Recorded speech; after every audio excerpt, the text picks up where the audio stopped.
Welcome to the Independent Characters, episode 173. This is Carl. This is Austin. And this is Jody. So, you may notice that is not Justin and Adon. We have two guest hosts in with us today, and later we have a third guest host. We kind of swap out hosts at one point, but Austin is new to the area. You've just moved to the area. People have heard me talk about you about replacement Doug, which is incredibly offensive on my part, actually.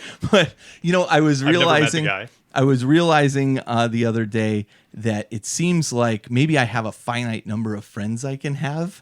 And like, it seems like always somebody leaves and just then somebody shows up and we introduce them to the group.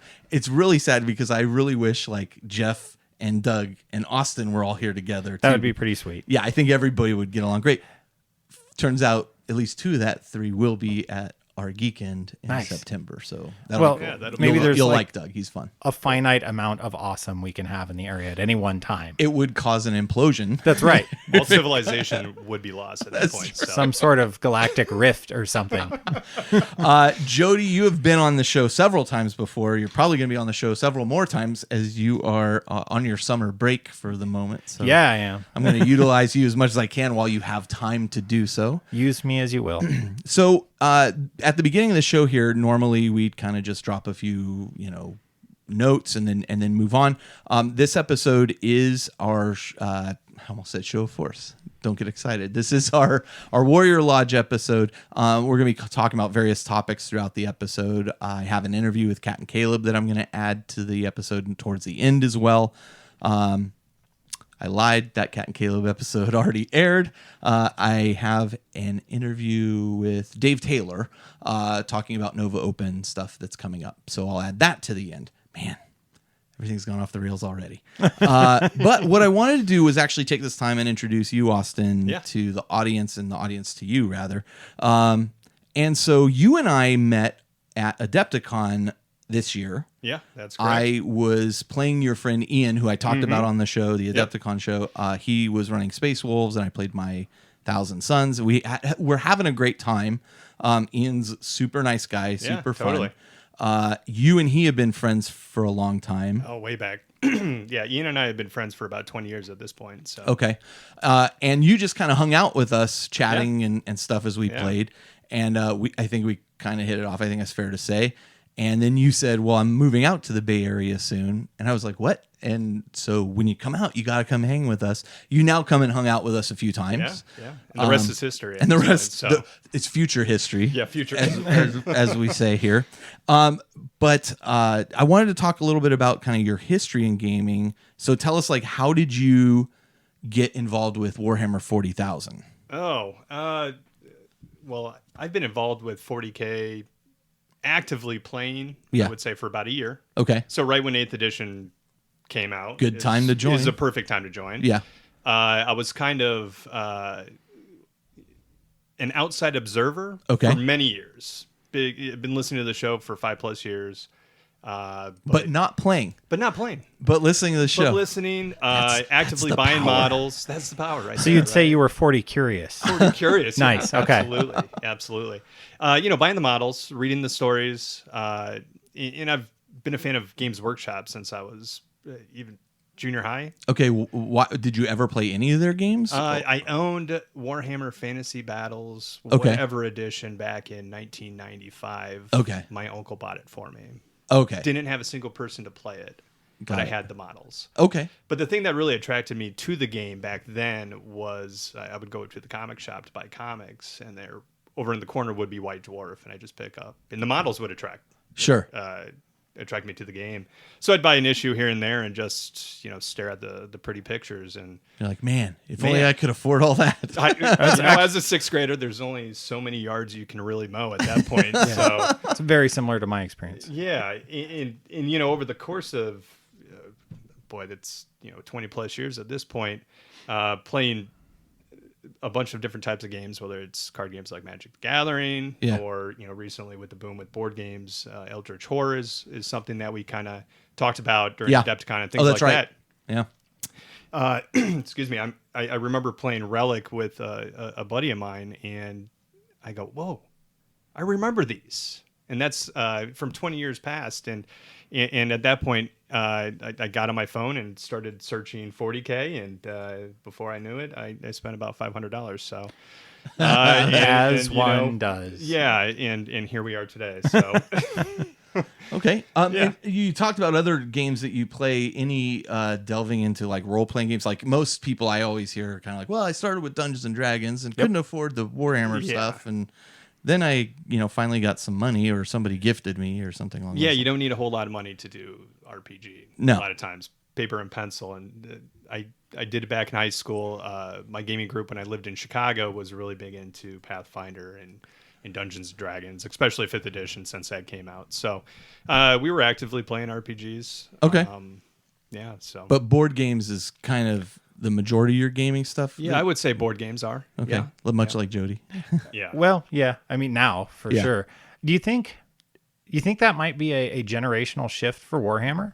That going back to like my early days were RPG days of older brothers who played D&D and so on. I'm wondering if with the boom in board gaming, if there's going to be a next generation of tabletop gamers that kind of like you, Austin, like, no, more so it was the board game boom and playing lots of board games, in a fun way. Relic brought you over, it sounds like. Is there going to be a generation that effectively the board games are their gateway? And I mean, D&D's seeing a renaissance, but certainly not to the degree, at least as far as my impression of what I'm reading online and seeing, not to the degree that the board game industry is. Yeah, it's hard to say. I mean, Like Dungeons and Dragons is definitely like on the upswing. Yeah. When like if I were to compare, just take for example like podcast download numbers. A podcast based around Dungeons and Dragons is probably significantly larger than a podcast based around Warhammer 40K. Warhammer 40K is almost like a niche of the RPG stuff, but we are seeing definite growth there. I agree. The board game industry is probably multi-billion-dollar industry annually now, but I think it's going to be a combination of that, but a tremendous focus is also placed on video games. And how many people have I heard say, Dawn of War got me into Warhammer 40K? So, unfortunately, we did an interview a while back. I truly believe like we're on the cusp of VR stuff. Like I've played with a lot of VR stuff now. And we had Anthony come on and we did a demo. Like we saw what they were doing with a 40K Right. Battle for Calth, Right. VR game. I don't know that that's actually now coming out or what. Like there's been like the company had some issues or whatnot, but let me tell you, if people got in and saw that thing, it blew their minds. It blew their minds. They had it at Games Workshop in Nottingham to demo it, so like the Games Workshop employees could see what they were working on, and they said the line went like basically it was like this tremendously huge line. I think that's success. Yeah. And when you stood next to a Contemptor Dreadnought and you were like, oh my God, look how big that thing is. Or you stood next to just a Space Marine, you're like, this guy towers over me. It was impressive. So I think video games, which is honestly a much larger even than board game market. I think there's a lot of opportunity there. And I think you see Games Workshop kind of, I want to say flailing a little bit with the license there. I don't know. It feels like that. Like how many hits do we see that come out of this property? This property is a fantastic property, but so few good video because they're expensive to produce. Come out of it. Space Marine, I absolutely enjoyed. There were points where I just like walking around looking at the architecture because it was so cool. Well, for every Dawn of War and Space Marine, there seems to be 20, a dozen Warhammer Onlines. Right. Which is sad news. So. But it seems like the board game is almost a more direct analog to me. Like I think that you're experience of playing, with a group or head to head at a board game. And I just, because that was Austin, that was your kind of step towards like over the edge, if you will. I don't know how to phrase that. I was just curious your thoughts on how much you see that as a direct connection. Oh, absolutely. In getting back to the point of, the cost factor too, you can buy a board game many times and it's all included in one box for $50-$60. Yeah. And you don't have to keep buying and adding on and building more competitive lists and things like that.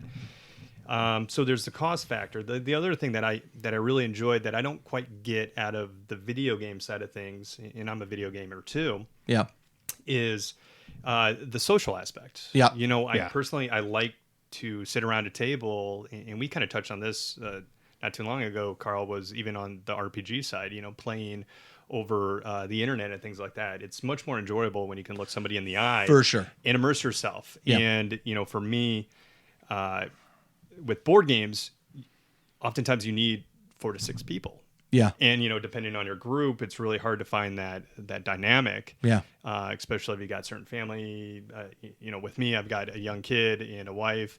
We're very busy with the family side of things. So we're moving to a new area. We're trying to draw people to the table. It's really tough. But when you play 40K, traditionally, it just takes one other person. Yeah, which is actually why I picked up. Yeah, right. right. Like our D&D group, everybody's having kids. They couldn't make the games. Finally, I was just like, I just need something where one other person can play with me. Just need something to scratch that itch, right? Yeah. And it's perfect. And then you can go down a little bit further where, if you're that busy, then the hobby side comes into play. Oh, Yeah. amen. You can paint, you can experiment that way and enjoy the hobby outside of just the table too. So. For sure. Yeah, yeah. It's a good point, though. I mean, Yeah. every time I go to the game store and I look at all the board games, I'm like, oh, maybe I'll pick up a board game. And I'm just like, how does somebody stand out right now in the board game market? There's so many board games out there. It's just incredible. And, so it's for me, who I'm genuinely, I'm as much as I'd love to be, I'm not primarily a board gamer. Like, it's tough for me to get really engaged with a board game. I mean, there's a few I like, but for me, it's like, how would I pick a game that I think I'm going to play Right. from all of these games? I just go look at reviews and I'm like, or fortunately we have friends that all have tons of There games. you Like, go. Aaron's sitting on like 400 games at his house. Yes, he is. Yeah, I'm going to do this Kickstarter. Why? We haven't played the last 4, but, Well. now if I see a Kickstarter I like, I just kind of point him at it. And then I was like, I'll just use Aaron's. I have done that to more than one friend. Yeah. You should kickstart this. Don't click to buy right away, right? Put that on your friend or wait at least 48 hours. Who knows? So. They'll still need funding tomorrow. So what got me thinking about kind of the one friend, limit at a time that we were having here, where Jeff left and then Doug showed up and Doug left. Now Austin showed up, was just something you said the other day, which was, you were just saying how, coming here, you abandoned a game group coming here effectively, but you had said you guys have made it very easy to get involved and that kind of thing. And, I've just noticed that we're very lucky in this area, and I'm kind of bragging about that a bit. I mean, we have just a great group of people who are very friendly and kind of on the same page for the most part. There's always one or two that, maybe so-and-so doesn't get along with so-and-so or whatever, but, in general, everybody's really kind of on the same page. And I was so excited when you were coming out, because Doug had just left. I'm like, I got a new guy. Fresh meat. Oh, I mean, Oh, geez. Fresh what face, did fresh I face.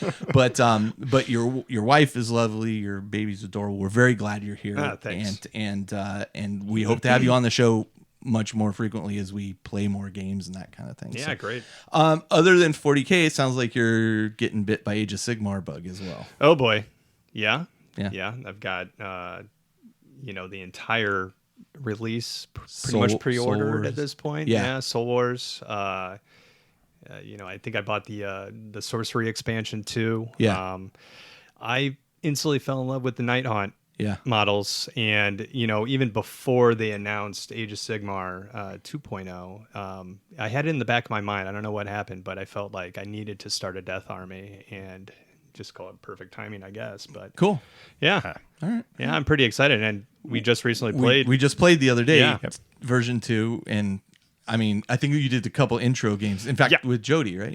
Yeah, so I'm brand new to that game system, Yeah. which is not too far off from. No. Just far enough, I'd say. Yeah, I would agree with But that. I think the great thing about it is it's just far enough that you're not like, oh, well, this is different than, it's not like this confused me because in 40K it's like this. It's like, no, this is different enough. I think it was one of you that summed it up that said we left the game. You didn't feel like, oh, I just played a fantasy version of 40K. Yeah, not at all. You played a different game. Yeah. it's impressive. I think it's impressive. So makes me wish I had more time. I was just talking with people at work today. I'm like, these guys in our IT department, I had something wrong with my computer, and oh, you play video games? I'm like, because they saw I had Steam on my computer. And, oh yeah, what are you playing? And we start talking about that. And I go, there's just so much out there.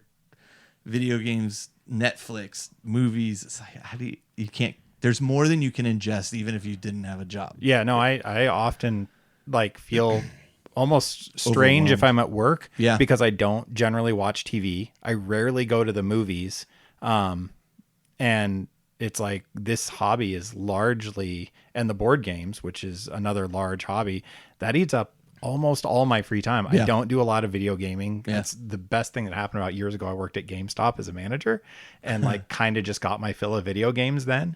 So I don't feel that pull. I kind of fall in and out of video games now. I used to be like hardcore video games. That's kind of where I'm at too. In fact, I looked at a couple of my friends the other week and said, I think I'm going to swear off video games.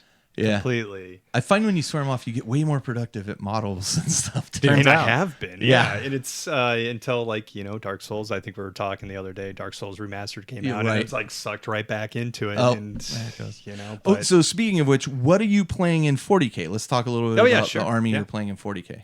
Well, so I've been, again, playing for about a year, and I focused right in on Ultramarines, being a fan for 20 years of looking at them, I could sell you a force right now. Yeah, let me talk to my wife real quick.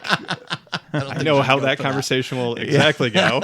But you're doing the new and improved, bigger, better Marine, right? Yeah, exactly. I came in at the right time, right? Yeah. Dynamic poses. I would say it's nothing in my 40K world is anything competitive. Yeah. Ever.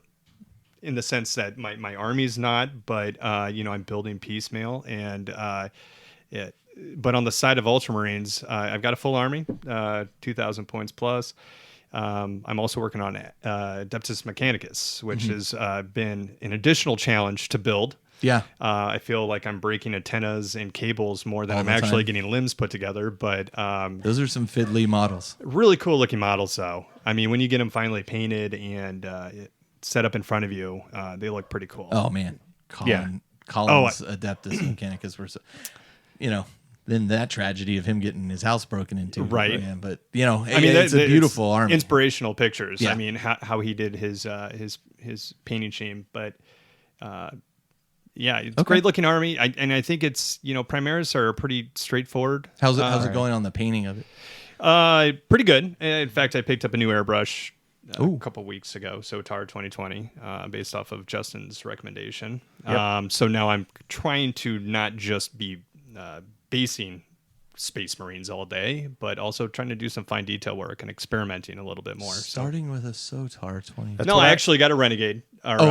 first. So that's I see. You just got a new. I thought you were talking like brand new setup. Okay. Yeah. So I've been airbrushing pretty much since the start. Okay, good. Of Good. the hobby of me jumping into painting miniatures and for whatnot. detail work. SOTAR is awesome. Yeah, it's what I use almost exclusively anymore. But it was kind of my first real airbrush, to be honest. So I love it. That is.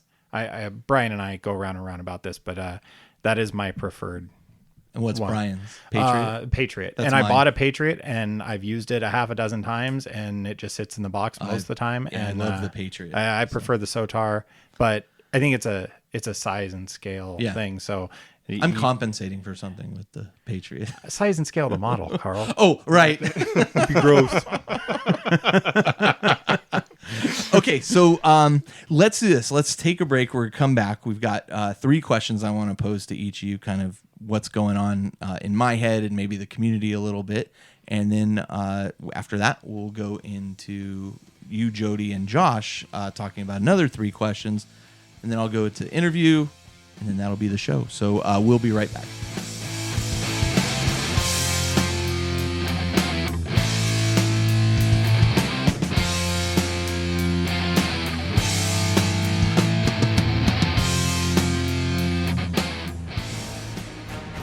Wargamma.com, where you can get resin terrain, craters, lakes, lava pools, and objectives, figure bases for all types of models, character models including Battle Wolf war mounts and spawn seeds, linked barricades, Choose from one of 6 designs to suit the origins of your army, from Star Pharaoh, Spawn Hive, Mechanoid, Dark Ancients, Dredelian Noble, and Chromag Scrapyard.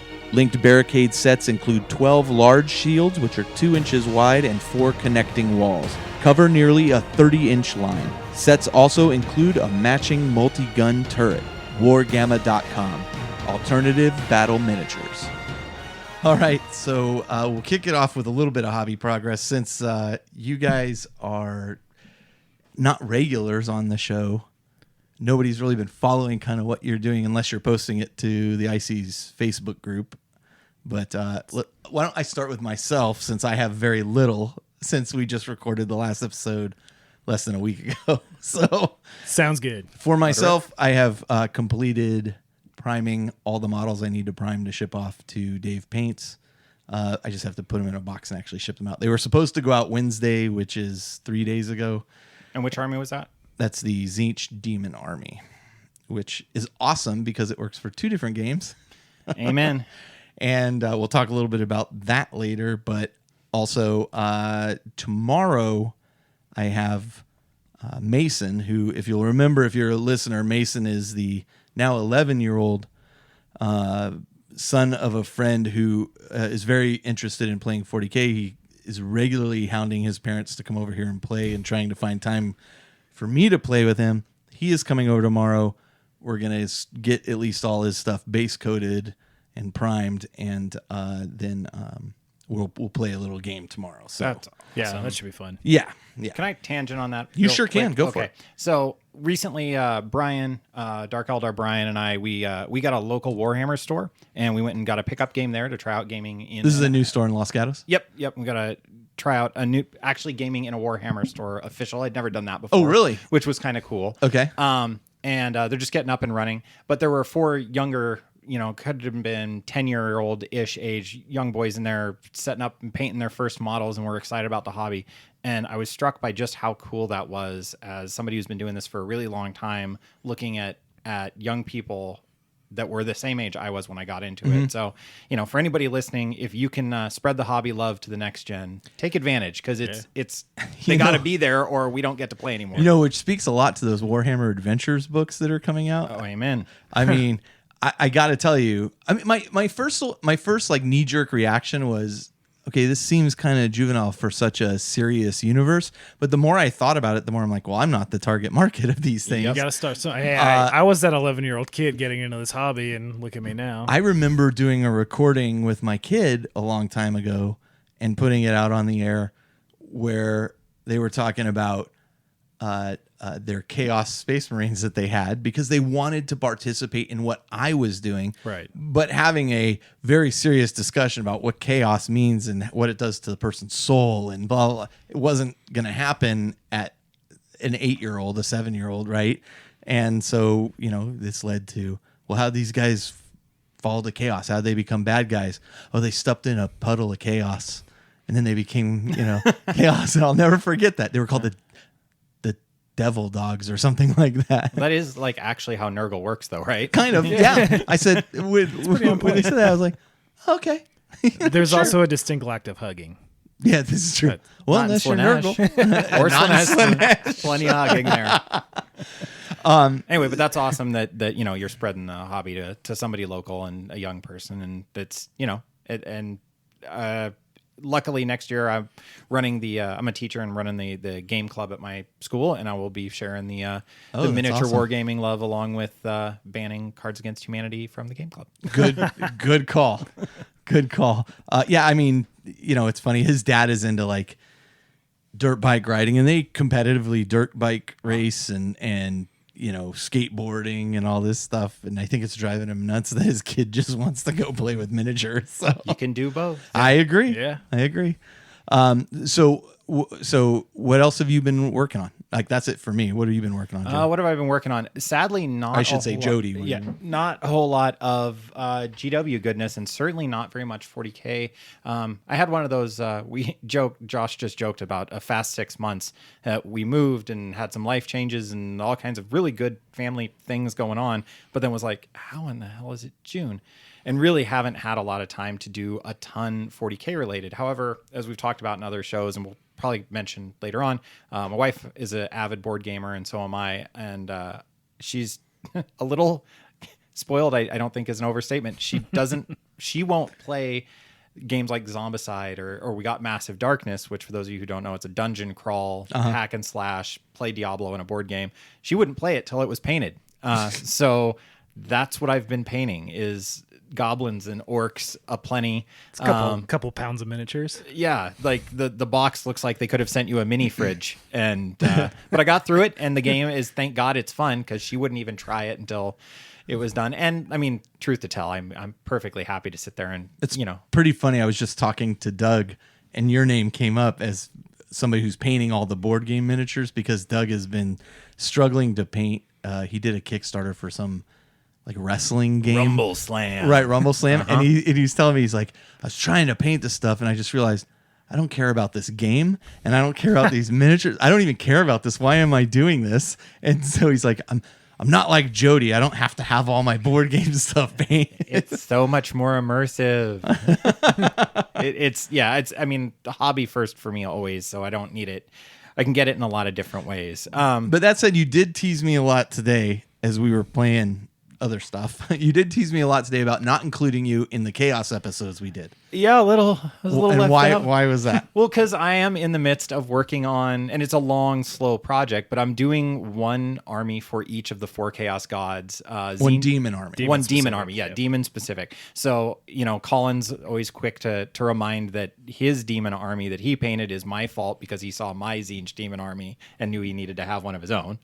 I had a Slaanesh army of demons before that was done, and I have a couple things. I got the bits from Carl to finish off a soul grinder for each god, right? And that's kind of next in the hopper. Right before I moved, I finished painting all of the corn demon army. I just hadn't done their bases, so now that I'm on teacher summer, I actually have started painting the bases. So for 6 months, I've had a fully painted army of miniatures with no bases.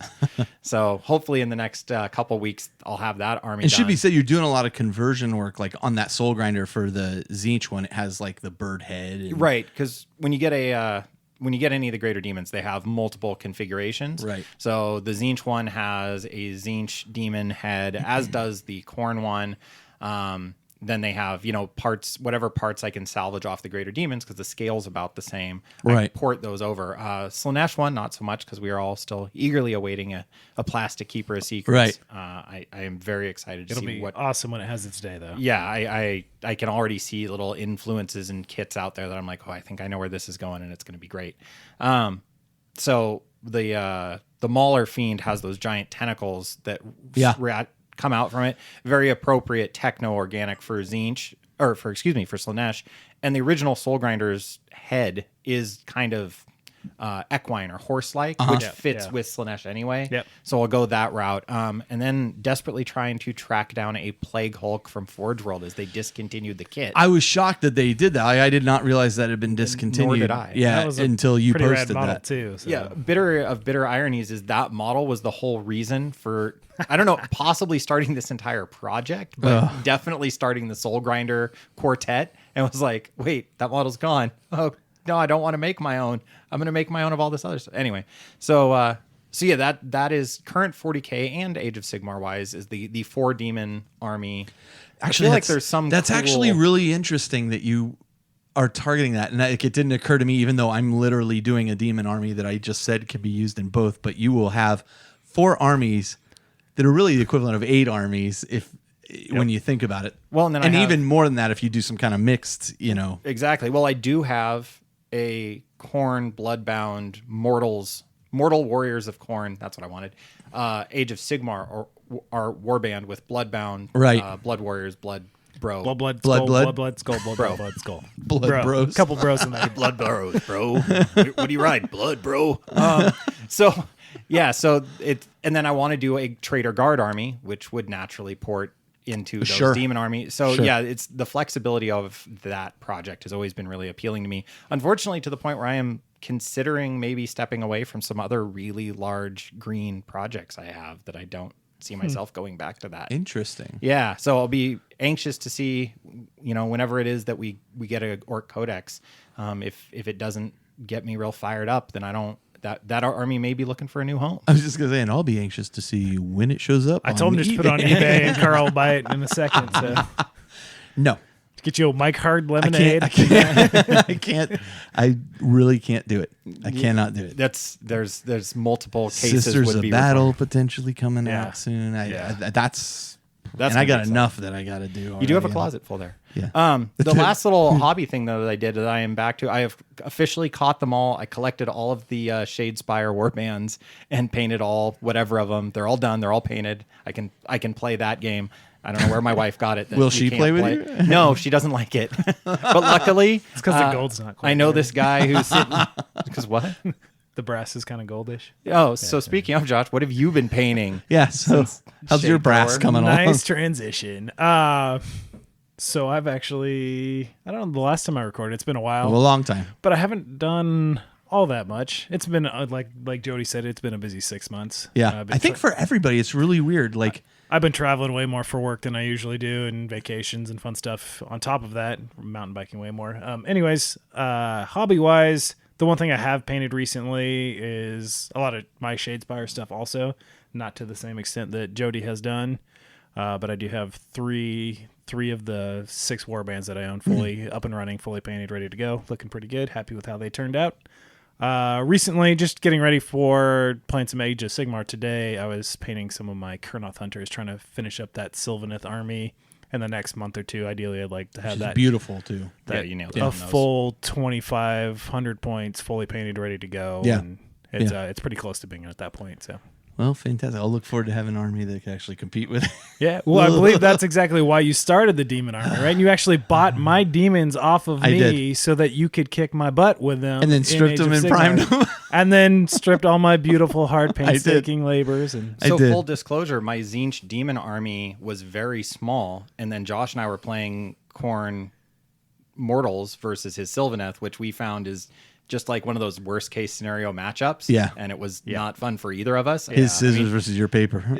Yeah, it really was. I mean, at the point Josh is like apologizing at the end of turn 1 for what Yeah. he's done to me, and I'm like, no, dude, like there's really nothing either of us can do. You're just gonna keep. So the Tzeentch demon army got a huge, like quadrupled in size because it was intended to fight against his Sylvaneth. So at some I'm point we still got waiting for my commission check from GW for selling all these Tzeentch demons as I just Get in line Hammer behind that all nail. the Forge World So- stuff I've sold for. Somebody over there jokingly called me they were introducing me to another person in the industry because I wanted to do an interview with the other person, and it was somebody from Forge World, and they said, oh yeah, so this is Carl Tuttle, or as we call him, the marketing, the West Coast marketing arm of West Forge Coast sales. World. Yep. I was like, Perfect. I'll take it. I'll take it. Perfect. Yeah, every good joke, a little shred of truth. That's right. What is it you're looking forward to working on going forward? Is there any 40K stuff in your future you're looking Yeah, I at do. working on? I have a couple of units to finish up on the Carcharodons, affectionately named the Shark Sharkadons. Yeah, they are. I have, I think, 3 units, and I'm pretty much calling that army done for now. Okay. Waiting to see when Forge World actually releases the official chapter tactic rules for Yeah, that yeah. force, and see how it goes, and see if I want to add Primaris and all that at that point. And I also have a handful of units for my Necron army that are built up, ready to go. You have like a massive Necron army. Yeah, right? I was back in 6th edition. I Yeah, was going for a 7,000 point Apocalypse army, and have sold off some of that as I just was Never playing 7,000 points of was never Apocalypse. playing Apocalypse at that scale. So I got rid of a bunch of stuff that I just knew wasn't going to reach the table. Everything else, the stuff that I have left is all the fun Forge World stuff. So Cool. It's in progress of being built, primed, or painted. So All right. it'll get And there. What about you there, Jody? Definitely. So the literally current project is working on the bases for the Khorne demon base. army, and then hopefully getting that. Would you on say you're struggling with a bit? Oh my god! Like I built them. I custom made Khorne runes to break up like broken Khorne slate field of scorched earth, and for some reason it's just like gray on gray and black, and like I just can't get past it. I've reached out to Colin and Brian to be like, how do I help? And they're like, paint it green. I'm like, so I'm Add gonna some have a red and brass. green Khorne army? Yeah, no, thank you. And that's not really what they're saying. So I think I'm gonna end up taking their advice. I haven't told them that, and I probably won't till they listen to this. So maybe they won't. I'll get. Did you? by. Speaking of which, did you see the display board that Colin made before going to the Idaho GT he just went to, the Boise GT. It looked pretty. I didn't see the fully built up army on top of the board, but but the board it's itself looked great. Brilliantly works on it. But he used the Green Stuff rollers from Green Stuff. I think it's just greenstuff.com. Or Green Stuff Industries. Something like that. I'll find the URL included in the show notes. But I have one for like all chaos symbols, and I saw what he did, and I was like, oh, it's on. Yep. He just rolled it over Sculpey, I think. Yep. And did that, and so yeah. Yeah, I love it. I love the way he did it. My Tzeentch Demon Army has a similar thing. I did the poor man's version where I took like just bits and pushed them into the Sculpey. Yeah. Because I didn't want to wait to order the thing, and hobby ADD is real. And so I had to strike while iron was hot. But yeah, it looks phenomenal. I love the way he's transitioned his army colors into the base. So if anybody's out there knows this army, go take a close up and you'll see that the purples and blues of the army are all very subtly worked into the bases as well. Which is a really, really neat idea. And it was neat to see that come together. I was surprised. I thought he said he hadn't done a display board like that before. He had not. Really fun hobby project. I've done a bunch of them. I mean, really all you have to do is go to any office supply store and get like a cork board, like a poster board. Right. And they already have a frame on it, and it's got cork at the bottom, and then you just build up the cork and go from there. And it's a super fun project. I've done probably half a dozen of them over the years. Oh, that's interesting. I have not done one on a cork board. I've done other similar things, especially for my Nurgle army. I just built it in a frame. I added handles to it, et cetera, et cetera. But seeing Colin do that, I was really, really impressed, and also impressed with the Armin that he painted up in like 3 days. He cranked up, and it looks and it's awesome. beautiful. Like I was like, oh, you want to trade for mine? Because he painted both of them. He painted mine too. There you go. Well, the whites he chose on it are just incredible. Yeah, the white's beautiful with the kind of blue gray shadows that put in there is really incredible. A nice touch. Yeah, so I'd like to return to my demons though. I'd like to either get the Nurgle faction up and running, which should paint really, really quickly, or revisit. I keep talking about revisiting the Slaanesh faction. Has a couple really key pieces that I want to add that I've picked up over the years.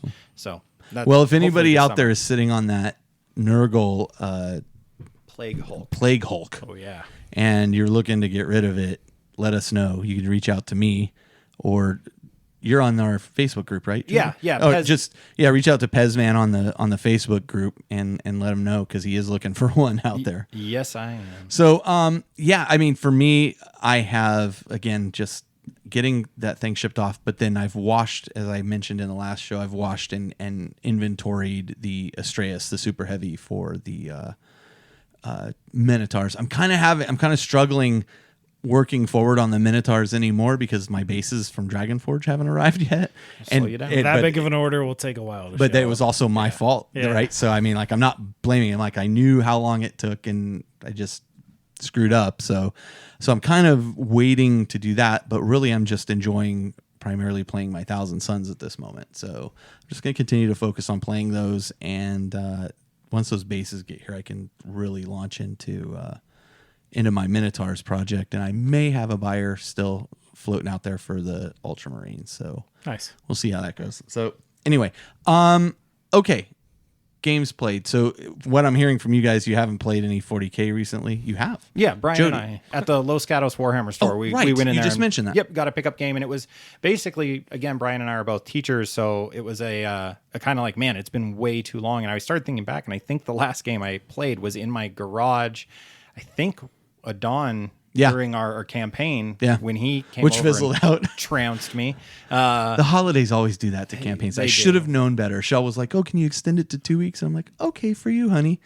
Big mistake. Why can't we just pick it back up? And we kept it at a week. We could. I have to feel so inspired to do so. I'm doing 100 other. Answer. All of us are. It's just crazy how busy things have been for everybody lately. Hopefully, summer slows it down a bit. I was thinking, I was like, now it's all nice outside and great. Let's all stay inside and hobby. But today it's so hot here today that's an excellent idea. Scorching. It's a viable option. Yeah. No, so Brian and I got a game. It was his. This is how out of the loop I played my demons, because it was my Tzeentch demons. It was the army I was most familiar with, and since I hadn't played in like 6 months, it was like, oh, let's just get back on here easy. And it was an army I felt really comfortable with. He played not Dark Eldar, not Craft World Eldar, the other flavor of Eldar. I ended. No, that's a Craft. Drew Carey? Not Drew Carey. No, the cat dress. The mixed one? Yeah, the mixed bag. I have where they no clue what you're talking the fall. Somebody out there is just grinding their teeth. Yeah, I know I am. through this. I'll bet you it's Brian. I can hear him from here. Anyway, they have the cool special characters. They're the combined both Craft World and Dark Eldar. Sure. I know what you're talking about. Can't remember. Anyway, yeah, I'm with you. He played those and he kicked my butt, and that's there's the story. There's the story. What did you learn from this? Clearly, you didn't learn the name of the opponent. That No, I learned that Eldar still kick. Actually, what I learned is that the reason I'd added the Soul Grinder. Anyway, okay. I'm not going to stop and like pull out the book and look at it. You guys keep talking. All right, thanks. Do that research over there. Research, Josh. So the Soul Grinder was added to the Tzeentch Demon Army initially as like something that's really durable. It's the only vehicle in the Demon Codex, actually. Yes, it is. Well, there's the Thresher thing for the is it a for vehicle? the Slanesh. I don't think it is. I think it's a chariot. Yeah. So it got mauled by fire dragons, and it turns out fire dragons are really good at killing vehicles. Oh yes. Newsflash, pro tip: avoid fire dragons Melt with a your gun. vehicles. Yeah, we did the weird triangle deployment where it is, just touching tip triangles right in the middle of the That's board. what we were talking about earlier. Right in the middle of the board. Yunari. Oh, thank you. You're not kidding me. Thank you, Research Josh. You know, I have Absolutely. If I could find somebody that would sit in here while we recorded and would just be like our research person, we'd be like, oh, I'll sit here and just fact check you just guys. off mic. Yeah, that'd be fine. I love You're gonna it. be busy. Hey, For me, not for you. sure, okay. It was the kind of classic Eldar have specific units that do specific things. Yeah. And the Tzeentch demons are still really fast, but if they're not getting into position to key up against the right units at the right time, it's bad news. And it ended up, I kind of overextended my forces and fought on two fronts. And then I hit the wrong units and got bogged down and got overwhelmed. I find when I play against Eldar or Dark Eldar in particular, I find that I tend to overextend often because I feel like they're going to shoot me at range if I don't get in there quick. But the problem is then they're pretty good in close combat too. And it's the weird buffer of there's that soft zone that they were operating where it's, outside of 18 inches. Yeah. They're really not terribly effective. I mean, they can nickel and dime you, but it's anything in that 12-inch window and all the Eldar lights go green and they just let loose the hurt. Go time. Yeah, and you do not want to get caught in there. And it's funny enough with the Tzeentch demon army I was playing, they fly and they're fast enough that I could have done that. I just played poorly, and Brian, did what a smart player should do. Go, oh, you've played this poorly. Allow me to demonstrate show you how you I'm have. going to capitalize on that. This is a good teaching moment. Yeah, it was. And at the end, I went, I thought you were done teaching. I thought it's summer. Yeah. At the end of turn 2, I went, I now understand so many things I didn't an hour ago. It was still a great time. It's always fun. And it was fun to game in a Warhammer store. They're very accommodating, especially for a store that's kind of just gotten up and running. It's also nice that it's a Warhammer store with the size to actually allow you to play in it, because for a while they had drawn down in size so much that you really all there were demo tables in there, like 2 demo tables, and that was it. Yeah, how many game tables does he have in there? I know there's one for sure. I only saw the one, and I don't know if he has, in storage a second Realm of Battle situation going on. But there's space enough that comfortably 2 full games could be going on in there. Yeah, assuming there was a second table. Right, assuming he had a second table. And I think that was what I was saying is a new store setting up. He didn't have a whole lot in the way of terrain. Right. And being a Warhammer store, it's going to be Warhammer terrain. So that kind of limits the options a little bit compared to, somebody with a foam knife and a garage. Sure. Right. But it was certainly functional. It didn't feel like, oh, we're just Mickey Mouse and something together. It felt like a real game. So, yeah, if they could get a second Realm of Battle in there and some additional terrain, would be really comfortable. I mean, the store has been open less than a month now, so it's really nice because it's so new. It's nice and clean, and it's the and great location. Forrest, who's the guy that runs it, is very polite and friendly, and he seems excited about what he's doing and getting people involved, and he's kind of hitting all the GW talking points. But my first visit to that store was nice. I mean, I came in and I chatted with him a bit. And then a guy and his girlfriend had come in, and they were also looking at Thousand Suns and doing Zangors, and I could see them kind of waffling about should we get these? Should we not get these? And it was just so funny because it's like just what I've been playing. Right. And they asked Forrest, hey, so is West this a Coast good sales unit? steps in. Blah, blah, blah. Yeah. And I was like, well, let me tell you, you really want that unit. Don't equip them with the pistols. Go with the 2-weapon, and I sat there and, I struck up a conversation with them. I think they may listen to the show now, but I struck up a conversation with them at the time, and she showed me like what she had painted so far, which was incredible looking. Nice. Like Awesome. as her first thing that she Yeah. painted, I was like, whoa, this is really good.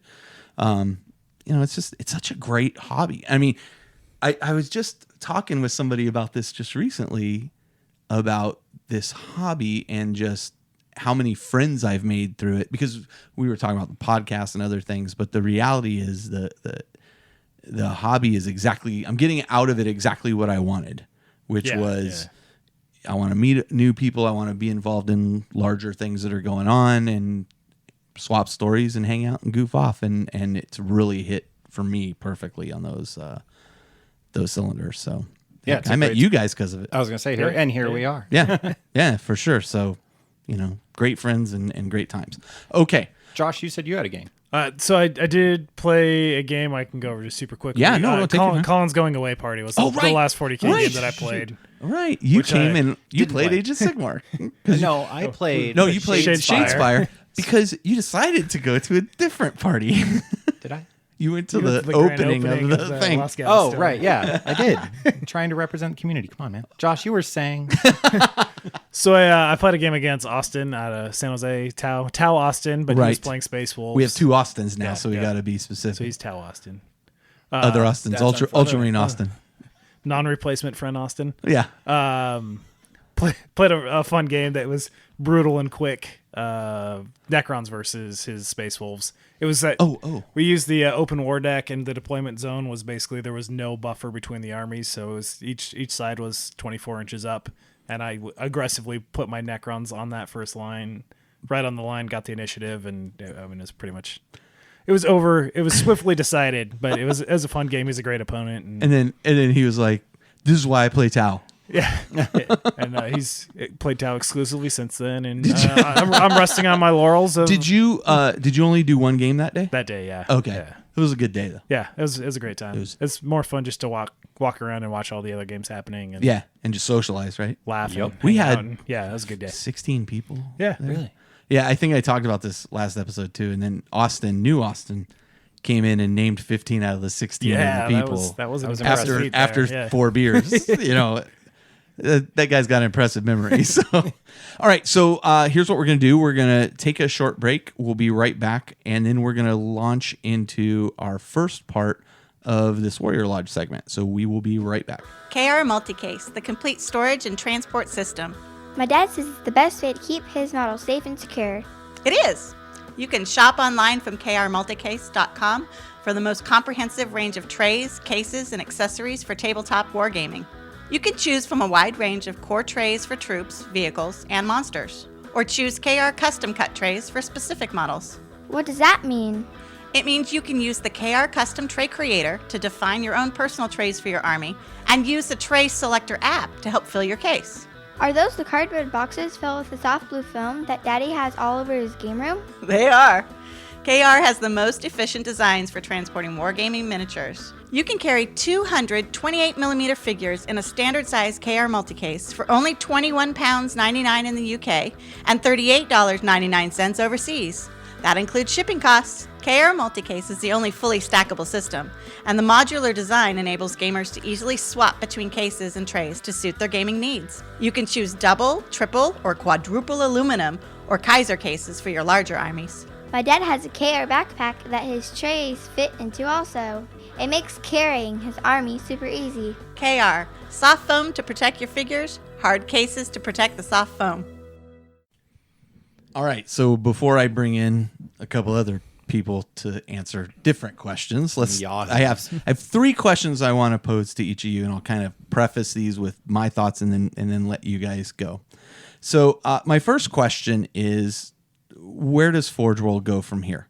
So Horus Heresy releases have clearly fallen a bit behind for various reasons, staffing, et cetera, et cetera. And I mean, although things are releasing for it, like the next book hasn't quite come out yet, it just, the pace is off of what it used to be. Absolutely. We have the Fires of Syraxis, which was to be the next Imperial Armor book, which has kind of been indefinitely delayed or on hold at this time, if not all but dead. It's because it was Tau. At this point, Tau and Mechanicum, yep. Or I should say Adeptus Mechanicus. And then we have a lot of change going on at Games Workshop, where you have the Specialist Games Group, which is, to my understanding, now reporting into the Forge World team. So it's like kind of under that banner. And obviously Specialist Games is doing a lot of stuff. They've ramped up considerably. Necrolunda, Yeah. they got Yeah. the Titanicus thing coming out, Blood Bowl. Yeah, Adeptus Titanicus. I mean, there's a lot coming from the Specialist Games market.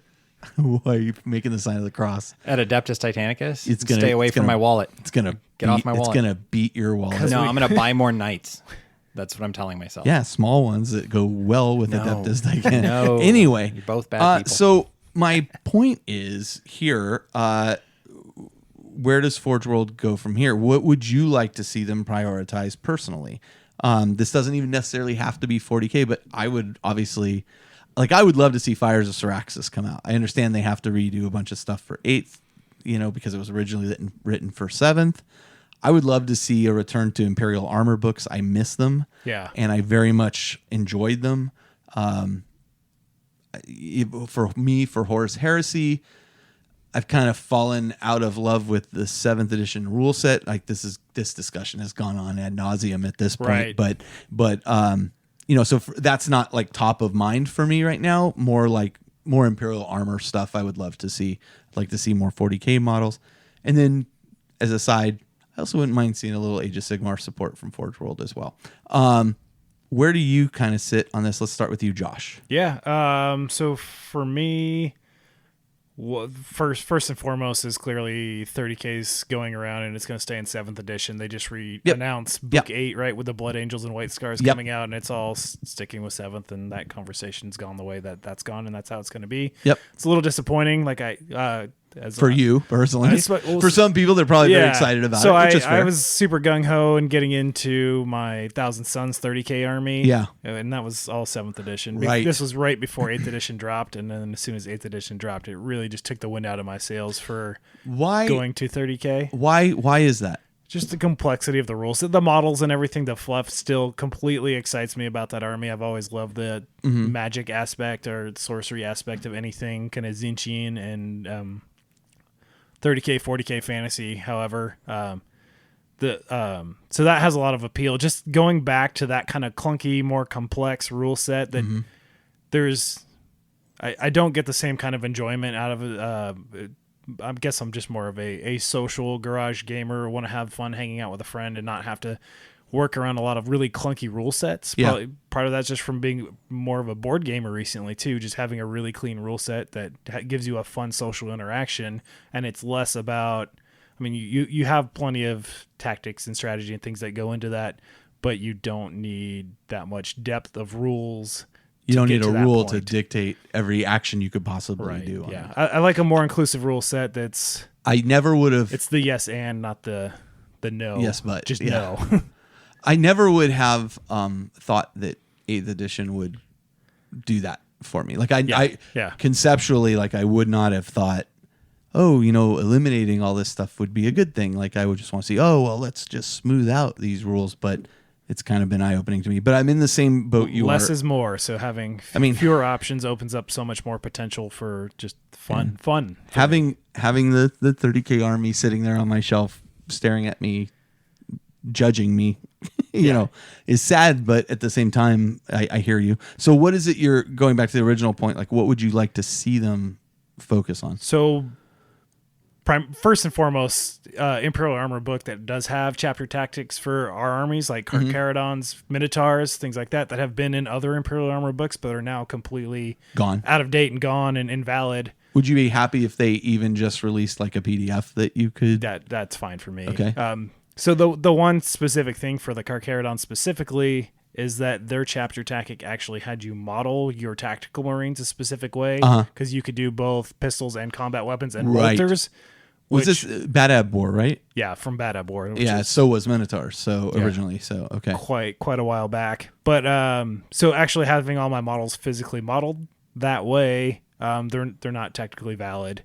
They're not legal. I like having Wizzy Big army. Right. So either bring that forward and have, a power level or a point adjustment to compensate for that, or I don't know, just another option that gives them fair enough an extra attack or something. Yeah, I was kind of disappointed my Death Guard got like the way they were equipped is no longer feasible. Like, yeah, so my models are technically illegal right now, and the army just doesn't have the punch that it used to, which takes a little bit of that kind of theme out of it for me. For like, I like playing a combat Marine army. Got it. That it just doesn't land the same way. Okay, so for you specifically, you would like to see Sharkadons get their updated rules. Anything broader speaking, like anything that you'd be like, oh, I'd really like to see them focus in this direction or that direction. I'm a big fan of the specialist game direction that they're going. Okay. So you're very happy with the direction. The original Adeptus Mechanicus game is what got me into miniature wargaming, so I'm super happy to see that come back. And Adeptus Titanicus. Yeah. Not Mechanicus. Right. Adeptus Titanicus. I'd play a game called Adeptus. Yeah. Mechanicus. That was the original gateway drug for me. Okay. That's what got me into this hobby 25 years ago, whenever that came out. I've never played Probably it. more than that, actually. So yeah, my brother picked it up at Gen Con forever ago and brought it home. We started playing it, then it turned into Epic, then it turned into Fantasy, then it turned into 40K, and here I am, 25 years later, still playing games. Okay. So yeah, that support's awesome. Great to see them bringing stuff back and giving it all the love and attention and updating it into modern gaming space with clean rules and all that. Just like beautiful models. Yeah, absolutely. Oh my God. Absolutely. Yeah, I finally will get that Warlord. It's tight. The thing looks amazing. It's like the size of a dreadnought. Yeah. It's incredible. Yeah. I'm very curious to see how that all plays out. And I hope they like expand on it beyond like Horus Heresy era, right? Like move forward. right. Like so I can play it and it does look exciting. And a lot of people talk about Battlefleet Gothic in the past. Like they'll be like, this was the best game ever and I loved it. At the time it may have been, when we went back and played it, I feel like the rules are super dated. Like It's, they were, yeah. But people are nostalgic. I know people are nostalgic, but that I often say that was the one GW game miss for me. Like I have played just about everything since I was young that GW's put out and given it a try. I still cannot understand why people like that game. And I know that the people out there who love it intensely and passionately, and I'm glad you have fun playing it. No, really. It's like people who don't like olives or cheese, and everybody goes, "No, you just haven't had it this way." Right. No, I really don't like it. This Please is how stop I feel. making me eat it. I'm with you. This is how I feel about Blood Bowl, right? Yeah, Like, yeah. And I stopped selling it to you. Blood Bowl's the one game where I'm like, I really wish I liked this because it seems like you guys are having a great time. Yep. Nope. Not for and me. that's I'm fair enough. I'm not gonna Gothic All with right, me. Moving on. But Titanic Jody, should be rad. What would you like to see? In a weird way, I'm going to go a little nostalgic because I missed the 30K boat, as it were. I had waffled about putting an army together and never really pulled the trigger. So the debate over, 7th, 8th, 8th, and this and that. I didn't play 7th edition 40K hardly at all. Right. In a lot of ways, 30K was like a hopeful fix. Yep. I think it was the best way to play 7th at the time. Yes. Right. And I'm gonna The interrupt. best way to drive a Yugo. Okay, that's a little hard. No, it's not. Maybe not. Okay. I didn't know until I saw 8th how much, I was off the mark. I think the other point I would make here, just to digress just for a second to that 7th, 8th edition Horus Heresy argument, is the reality is Horus Heresy gaming was built off actually 6th edition initially, but it doesn't look like 6th edition. No. Nor does it really look like 7th edition. The reality is if the game was to move in a direction closer to 8th edition, it wouldn't be 8th edition either. It would be some variation of 8th edition. Right. You wouldn't just slap 8th edition onto Horus Heresy and say, here you go. Right. It would be, yes, but you have limitations on Lords of War and you have such and such. And, it would be a whole different game, realistically. Right. And when you have, when Josh was talking about that, the rules set and changing it, one of the things that gets talked about in board games a lot is elegant rules design. And one of the downfalls to elegant rule design is kind of like any really finely tuned engine of any sort. If you tweak something small, it has massive repercussions. Sure. The bulk of the 6th, 7th edition rule set allowed for lots of fine adjustment. It was the equalizer with 600 knobs. You could make lots of little quarter turns without changing the whole thing. Right. You can't do that, Nate. You start making little quarter turns. A reroll versus a +1 to a something is a massive Josh and I were change. just talking about this. Yeah. Is a huge change when you're dealing with a really streamlined rule set. But so Okay. leaving that behind Sorry, I just Forge World, wanted to mention that. it's such a juicy topic. Yeah, It's hard it really not is. to explore. I mean, even as somebody who didn't play 30K, I'm like, I even have a vested interest if I do have a giant box of 30K models. So, but I'm going to go kind of old school. What do I want from Forge World if I got to write the rules of the universe? I want to go back to the day and kind of similar to the second part of what you were saying, Josh. I don't think Forge World and think rules. It's always been Model. Forge World creates models, and they create unbelievable. This is going to sound really negative, so I apologize. But they make incredible coffee table books. Yeah. I don't mean to be dismissive of No, the no, rules no. that they write. I think you're right. I mean, look at these things. Right, but the Badab War, the Imperial Armor books, the Horus Heresy books are in and of themselves as books are works of art. They're You know gorgeous. how I know they're coffee Yes. table books? Because they are a pain in the ass to take to the game store every time I got to bring one because they weigh a ton. Yeah. Right, and Yeah. well, Right. you've got the gold work down the outside somewhere. My Of wife's course, they're drinking, but I don't know what gorgeous. that's called. Yeah. And the divider and they're incredible. So I think of Forge World as the boutique shop building these premium game pieces. And I love the idea that they're doing specialist games because it gives a small little shot in the arm. But I would love to see them return to kind of the early days of, I mean, it was almost like a quarterly thing. You just saw some new exciting model come out, Yeah. Yep. and you maybe got a cool set of rules that may or may not be really game functional. But if somebody wanted to go get the really cool, unique Forge World thing, they did. And then it was this novelty and specialty to these items. Yeah. And I am sure I can hear, if you're a tournament gamer, that probably sounds like Horrible. I just ruined your whole thing. And that's just not where I'm coming from. But I would love to see them go back to that, and seeing with the Age of Sigmar, the giant corn dragon piece that's in development that is just incredible. They've been posting pictures for a couple of years now of this Yeah. thing Yeah. coming Yeah. together. That is right what I'd love to see from them. I love when it's like, hey, here is this really awesomely unique ogre and halfling for Blood Bowl that you're not going to get anywhere else. I mean, they're a specialist item, but they're this unique, quirky, fun thing. Right. You want special kit upgrade for your Necromunda stuff, go to Forge Things World, you they're wouldn't gonna have that. expected. Right. You Right. know, That's what I'm hearing from you. Like now it's like they'll come out with a line of something. You're like, okay, but when does this version of this come out? Right, Like you can almost anticipate what's going to be next. Right. I mean, you were talking earlier about, well, it's this armor book and it's this Horus Heresy book and it's this. And in a weird way, I'm like, I liked the eclectic nature of it. So in a weird way, I'd rather go, you got some incredible artists there at Forge World. Let them go. Yeah. Let them just start making me cool toys.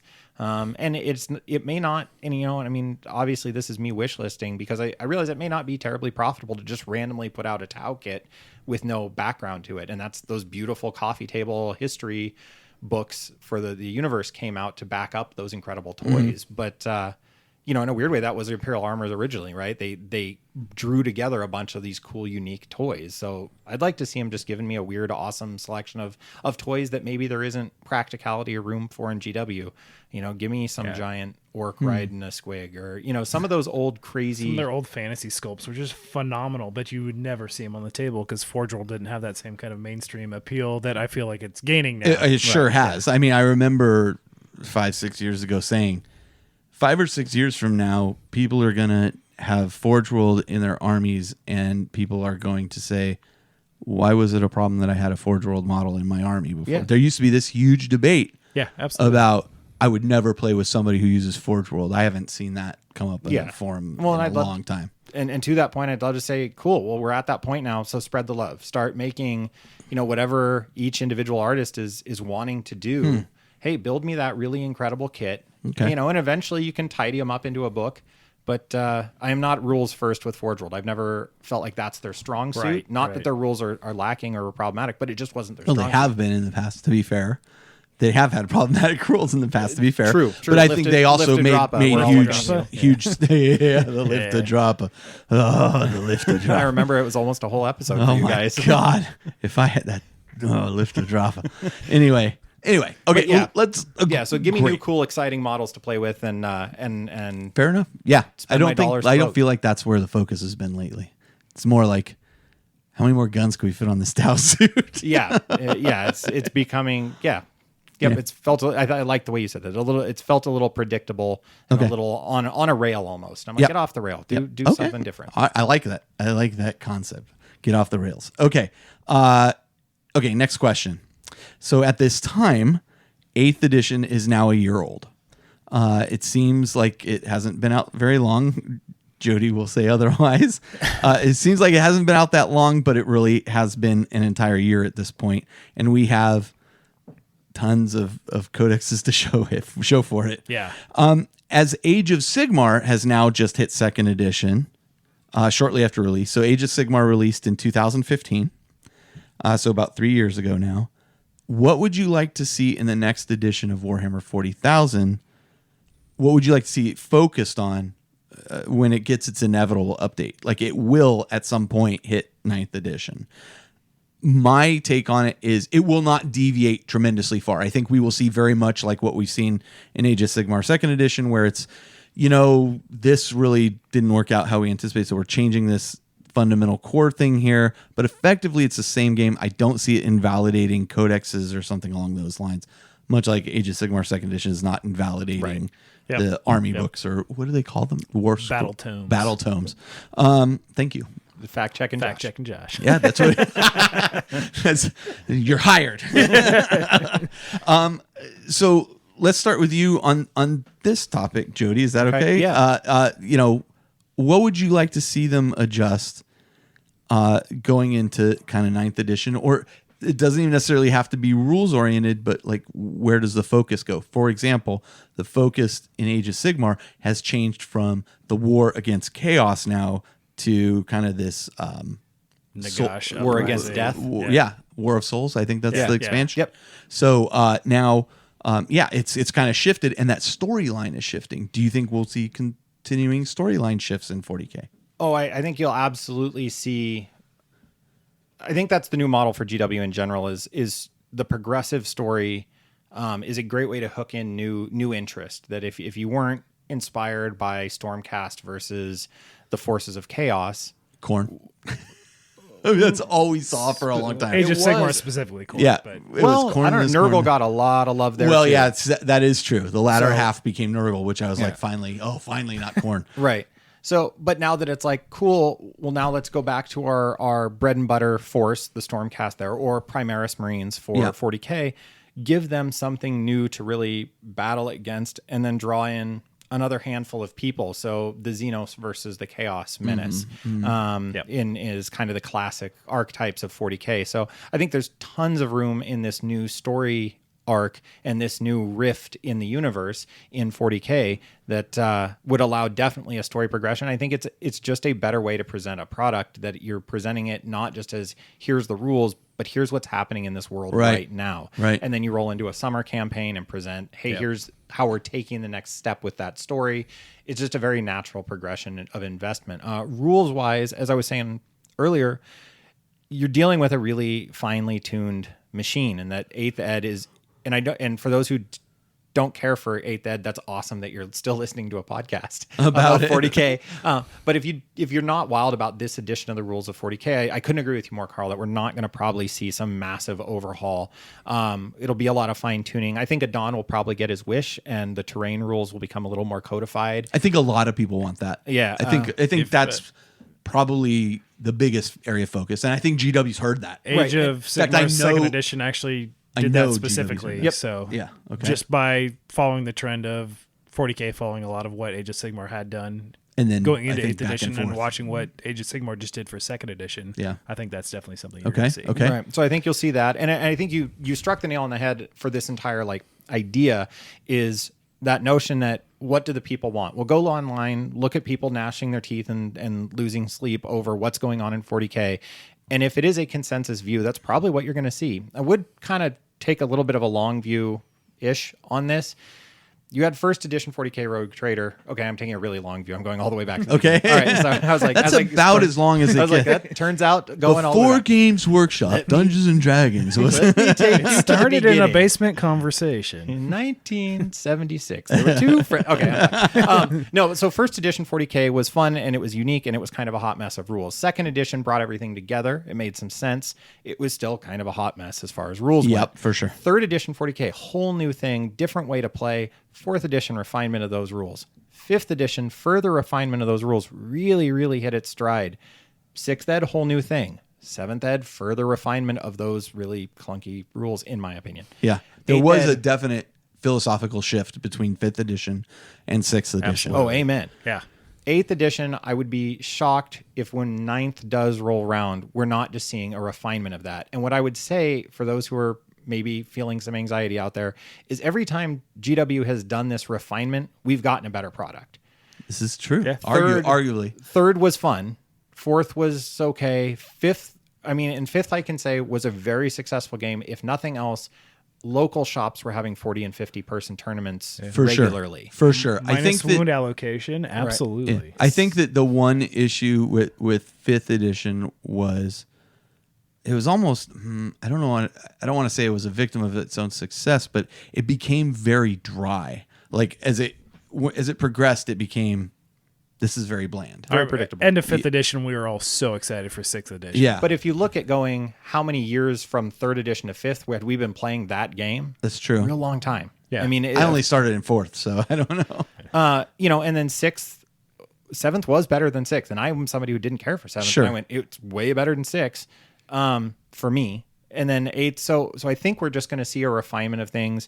And I think you'll see the story move forward. I think you will see a lot more of the same. And anything that feels really kind of problematic or dominant in the gamescape right now, I think you'll see that get a tidy in. So I think we'll see a little more depth in the next edition, a little more depth of rules. I think they'll add some new nuances and layers to the game, and I can't really foresee what that may be, to be perfectly honest, because you'd mentioned that for me 8th edition, it's hard to believe it's a year old because kind of like when you meet somebody that you just really hit it off with, it feels like you've known them your whole life. Right. That is me in 8th ed. Like, So you're saying it's the love of your life. game tabletop Soulmates. table. And there's a war for the soul. Yeah, Soul War mates. Yeah, but it is the tabletop equivalent. Yeah, like Interesting. couldn't be happier with 8th ed. I've played more 8th ed than easily all of 6th and 7th combined. And the only reason I can't say that's true of 5th was I was an active tournament player in 5th, so I played a lot of hundreds 5th. and hundreds and hundreds of games. But I would say I've played more 8th than any other edition other than 5th. I And it's certainly only have a played year. more 8th than I did in 7th and 6th combined. So. Yeah, so it's a great system for me. So I don't, and the success I see of people building new armies and getting excited, I cannot imagine that we'll see a drastic change. I feel like whoever was the individual, I feel like there was an individual somewhere that had some kind of software development background or something that got involved in the rules creation of 8th edition to the point where they said, if you develop a functional engine that the thing works on, then you can tweak these things here and tweak these things here. And just the way it's built feels very much like a way software would be built. Yeah, it's very much like video games with a little patch where you can do a quick adjustment on the Yes. fly, but the bones are not going to change. Yeah, And so I think long before we see a new edition, we'll see bolt-ons and DLC. sure. For, you'll see the whatever it is, the General's Handbook equivalent, right? Right, but I think whatever it's called. beyond that, you'll see some sort of large scale campaign. You'll see bolt-on, good old Cities of Death from way back in the day that really was a whole different way to play. Maybe siege rules. There's a lot of ways to play 40K beyond Chapter 2 approved. That's what it is. I think we found our theme for this episode. Well, Josh was not helping out.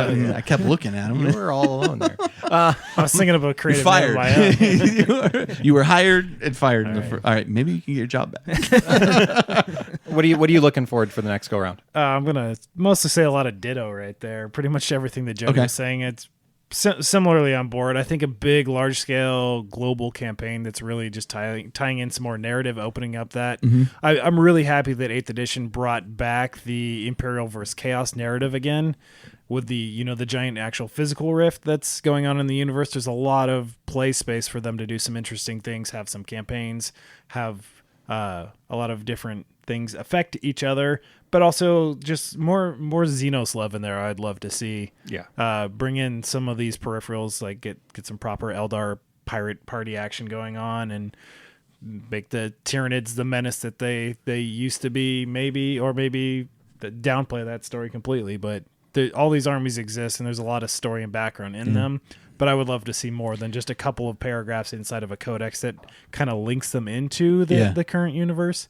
Just give them a little more direct love. It is really interesting that and I'll talk with other guys about the codexes and the release schedule there, but it is interesting that the focus of 8th edition, they said this, was really about chaos coming back to the forefront as the big enemy. Right. I have felt like before they moved to 8th edition and advanced the story, I always felt like I don't want the story to advance. And I actually didn't foresee them advancing the story. I thought, same. This is where it is. It's a setting, not a story, blah, blah, blah.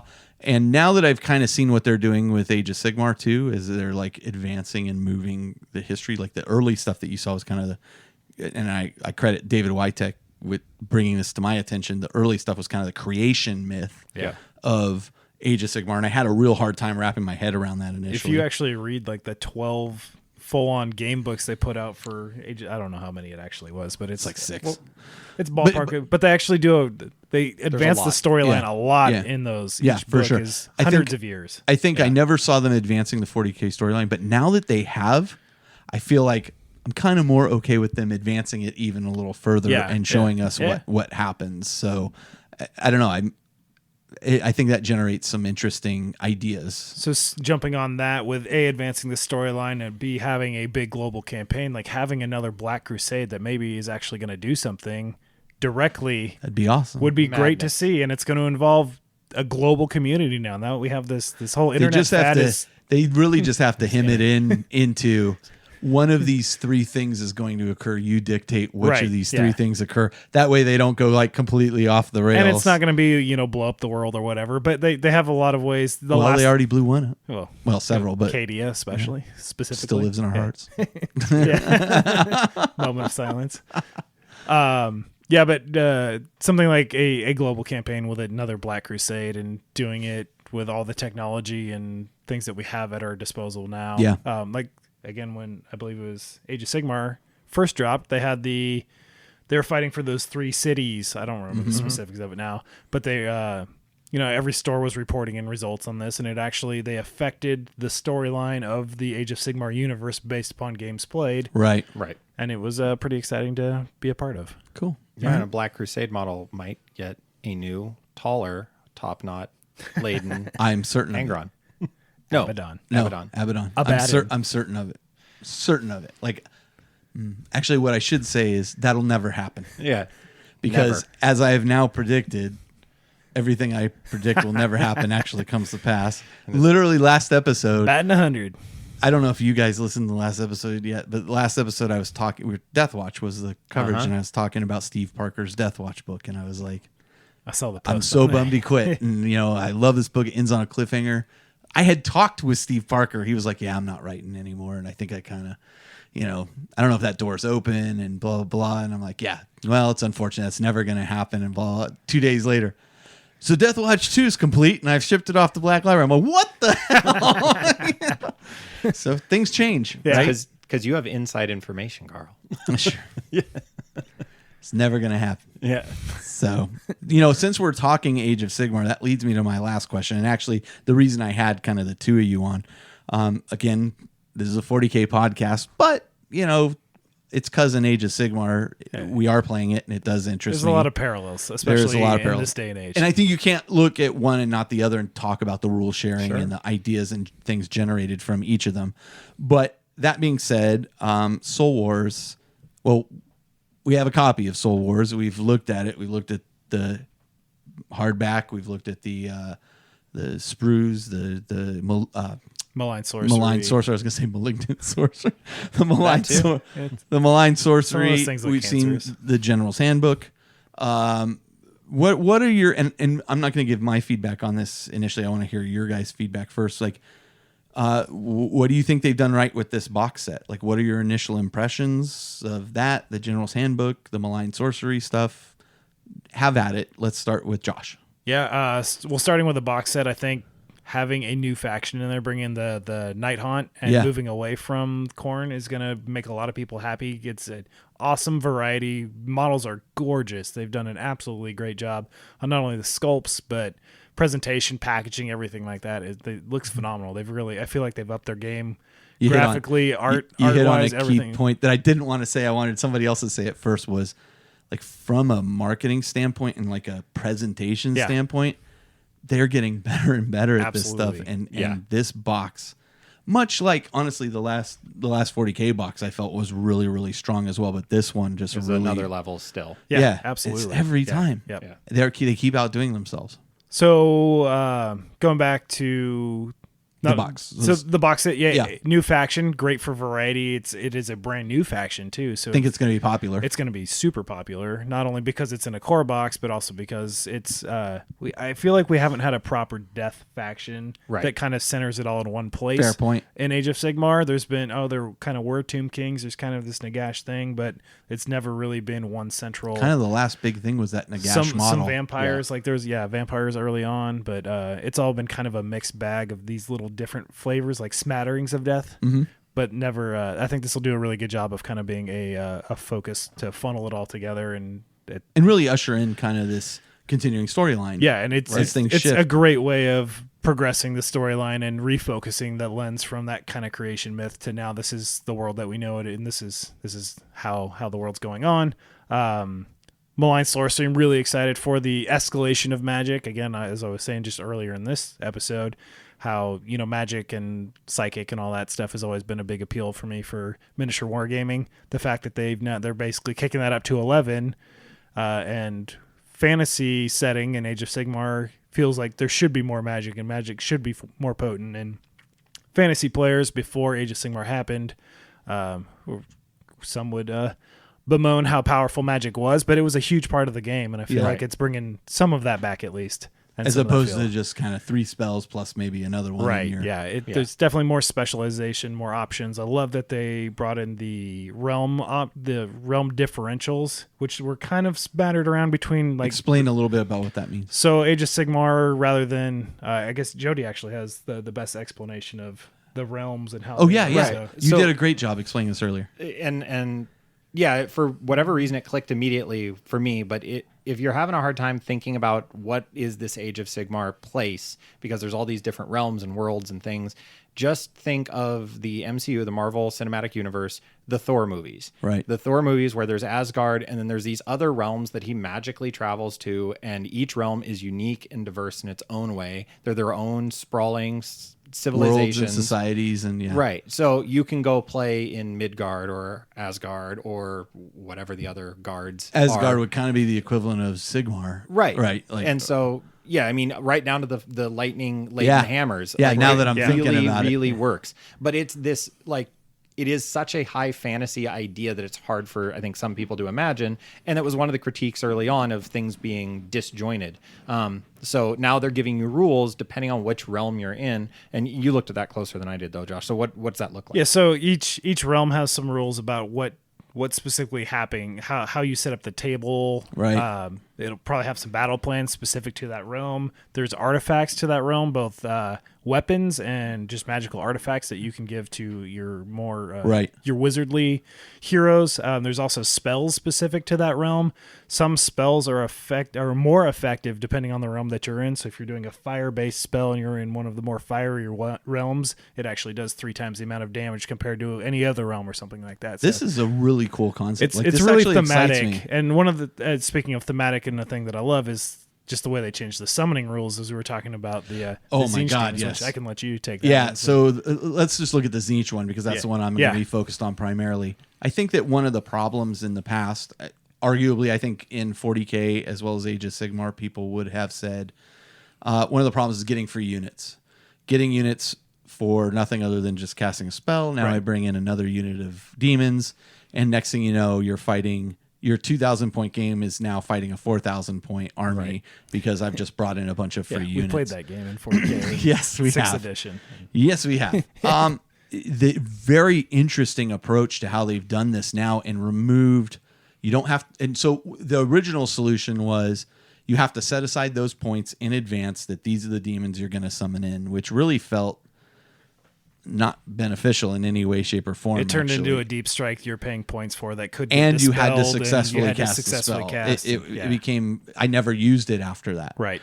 What they've done now, and let me give an example for Tzeentch, because everyone works a little bit different, but the Tzeentch one in particular, the way it works is, because Tzeentch is the god of magic, every time you successfully cast a spell, you gain a fate point. Either player. I was just going to say, every time anybody successfully casts a spell, that means the opponent or you gain a fate point.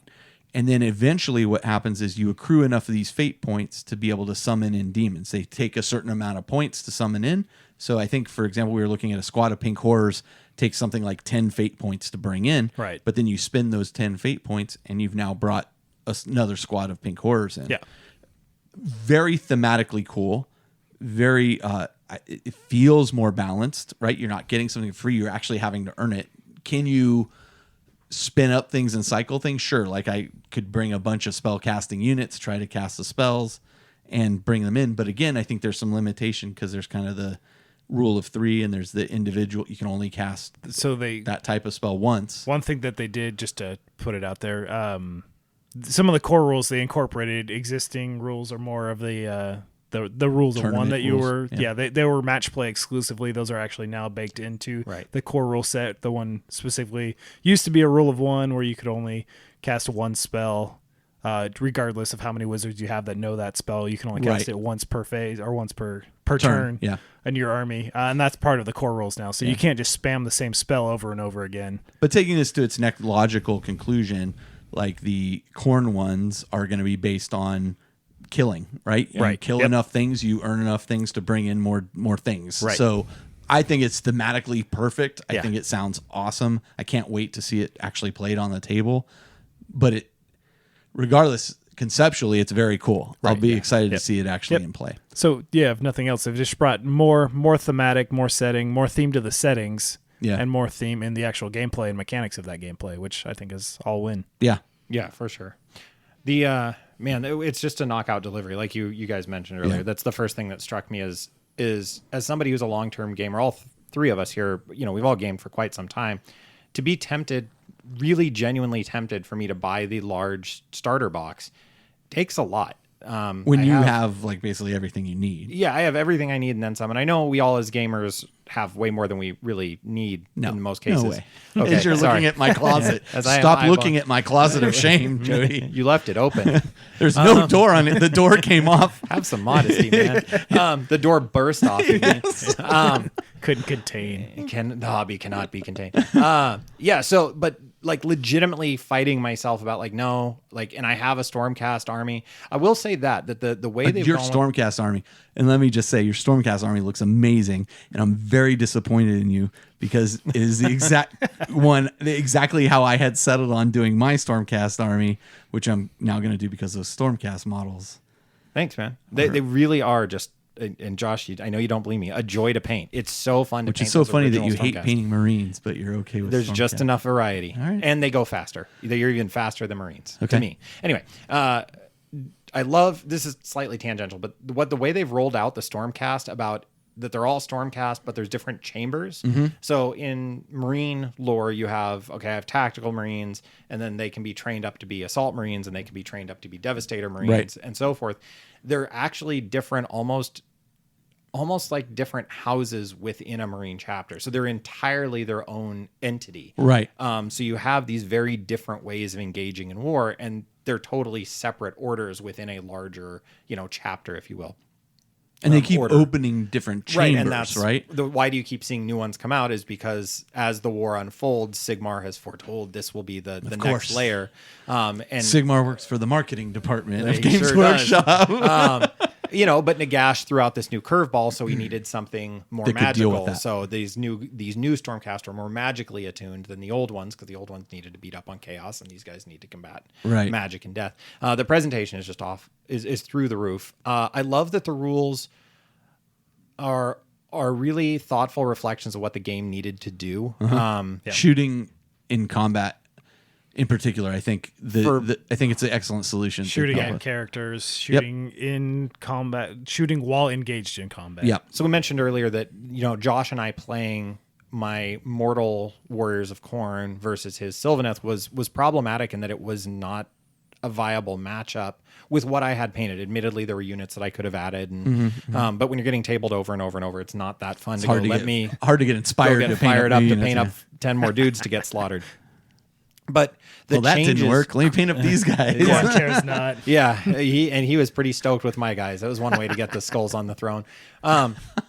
Sooner or later, you're going to get red leaves on those trees, man. But the rules all specifically, though not intentionally aimed at like that matchup Josh and I played out a bunch of times, they're very direct answers that makes me go, well, cool. Let's re-rack that. Let's run it back again and see what happens. And admittedly, like I said, like it was a build scenario, just like, if somebody is like, I built, just orcs on foot and you have an Imperial Guard tank line. Well, we can be pretty sure how that game's going to go. Right. Like that's don't really need. And it was kind of that, as you said, I played paper and he played scissors. Right. But there's enough in that rules tweak that makes me want to revisit that gets me reinvigorated, which is really, I think, probably the best thing you could say about any new edition of rules is getting me reinvigorated for this game. The crazy thing is I don't feel like, it's called second edition of Age of Sigmar, but I don't feel like it's like when we played today, it wasn't so divorced. Like we quickly picked it up. It's got it. And then a couple things are clarified. A couple things are. It just feels like the next and version of the iPhone that's come out. Yeah, and it's funny because anything that last time I bumped into rules with, I went, that's weird. Okay, I got to get used to that. Today, when I played it, I went, nope, I didn't feel like I was bumping anymore. Like, I get I would that. agree. It just works how I thought it should. Yeah. Another aspect of the new layout is, and I think I overheard you guys talking about this today. The graphic design of the book itself, is just gorgeous. To speak nothing of, to call back to a later question you're going to talk about in a different way, but an older conversation the three of us I had about inclusion in the hobby. It's so great to see one of the female Stormcast warriors on the cover of the rule book. And she looks awesome. Oh my god, like she looks like a badass. That head and the side shave, ponytail hawk and the blue tattoo down the face, like whoever did that painting, like they knocked it out of the park. And then there is on the source book, there is the exact same design, but of a male Stormcast in armor, and they're both just look absolutely tough. I'm really excited to share with the female gamers I game with and ask them and what their thoughts are, and if they feel like that's a step in the it's right interesting. direction. I was never a huge fan of Stormcast Eternals until this release, and those models that are in that box are so like incredible. They're just incredible that I was like, yep, I'm gonna give this a go. And what's the harm, right? I will say that something, Josh, you mentioned about unifying under the death banner is something that a hurdle that it's really fun to watch how GW is overcoming the notion that there's been an ongoing discussion even in my own group of new versus old, the old world that was destroyed and became the foundation of the myth of the legacy of the it gets referenced in the Black Library books frequently. The Age of Sigmar Black Library books, like they talk about what used to be the time that was, or something like that. But there is a decided experience I've had of playing those what are known as legacy armies versus the new armies, and it really doesn't feel right. It doesn't feel as good. It doesn't flow as smoothly. You can tell you are trying. You're to shoehorning it in there a bit. Yeah, you're trying to force it in, and it's neat because they did work death in a real way. But that new force just has me so excited to see. We got the Deepkin, but just before that of these underwater really Justin dark tunnels. There was a great online comic strip that shows this Stormcast and she's trying to rally all of the forces of order together, and she's like, all right, orc guy, okay, So, Deepkin, what are you doing here? We're gonna wipe out everybody on the land. Okay. What about you, friendly tree spirit? No, we're more wrathful. We want to just cleanse the woods. Okay. And what do you say, Saurus? Were? And he just like growls at her and drools all over her. But it's so cool to see these new factions really coming into their own. And moving that world forward. I think people are really going to enjoy. We're talking about the realms. Not only they have rules for them, but they lay out much more clearly what do those realms look like. Yeah. Right. What does that feel I'll like? tell you So what, hopefully if you can got feel this grounded. month's White Dwarf, Yeah. there's a poster in there, and in the back of that Age of Sigmar poster is pictures of all the realms and the maps of them, and it's actually a nice poster. I wish it wasn't all folded up, Right. but Well, I haven't bought a case in point. I haven't bought a White Dwarf in quite some time, and I picked up that one because I was like, no, there's enough new content with the new knights and the new this. New and the White Dwarf posters, is and actually it is like just White Dwarf in general is actually really good really right now. enjoyable. I'm Yeah, I very was like much tempted. I was like, man, if this is what they're like, I'm gonna get a couple more, and I might go back. I was a long time subscriber. Yeah. Which Same. is- My sorry, subscription's back on. They fixed their distribution problems that they were having earlier, and California is getting them like in a timely manner now. Awesome. But yeah, Yeah, I love the magazine. It's great right now. The new Age of Sigmar is if you were ever AOS curious, I don't know that you could get a Now's the sweeter time to spot do it. to dive in. Right. And I Yep. think it's going to explode. I'll be honest with you. Like the present, like I've heard more people lately talking about, okay, I'm in now. And I'm actually, like, wow. As I mean, when 8th edition was coming out, we talked many times about how Age of Sigmar is going to influence 8th For sure. edition. But now look at how the popularity and how engaged people are with 8th edition. I think that's actually going to really be a huge boon to I think Age it's of Sigmar now. slingshotting people right into Age of Sigmar, and I think Absolutely. it's exactly what Games Workshop wanted to have happen. And I foresee this being very, very popular. Yeah, Very I popular. hope so, and So. definitely I'll be playing it. And I will tell, obviously most folks out there listening to 40K, I was struck yet again in playing today. I was taking New Austin through he hadn't played yet. So really, Right. so I was taking him through some tutorial games of Because Age of Sigmar. Speaking of, Yeah. Austin's the guy who went down to Games Workshop and pre-ordered that whole set, that whole line. Yep. Yeah. The set, Yep. the General's Handbook, the Malign Sorcery. He's like, I'm in. Yeah. Right? And it's hard not to be with what they're shelling out. But it is, you may be out there going, well, but I play 40K. How much different is it? It's shocking how different it feels. Yeah. There are some nuances to the rules that are very different than 40K. There are some little things that you're like, oh, that is not how this You works. can't here. make an assumption. Yeah. Like you can't play 40K and then pick this up and go, oh, it's going to be just like 40K. Because No, even not like at all, wound right. allocation is very different. Although similar but different, right? Right. Like wounds do roll over. You just get a pile of wounds and then you just start removing guys. Okay, great. Yeah, I mean, I agree with you. I agree with you and Austin. Like it was significantly different when you and I played today, Josh. Like I almost felt like a turn was missing because I was playing. I'm like, okay, so I've moved. I did my spell. I moved all my guys. Assault.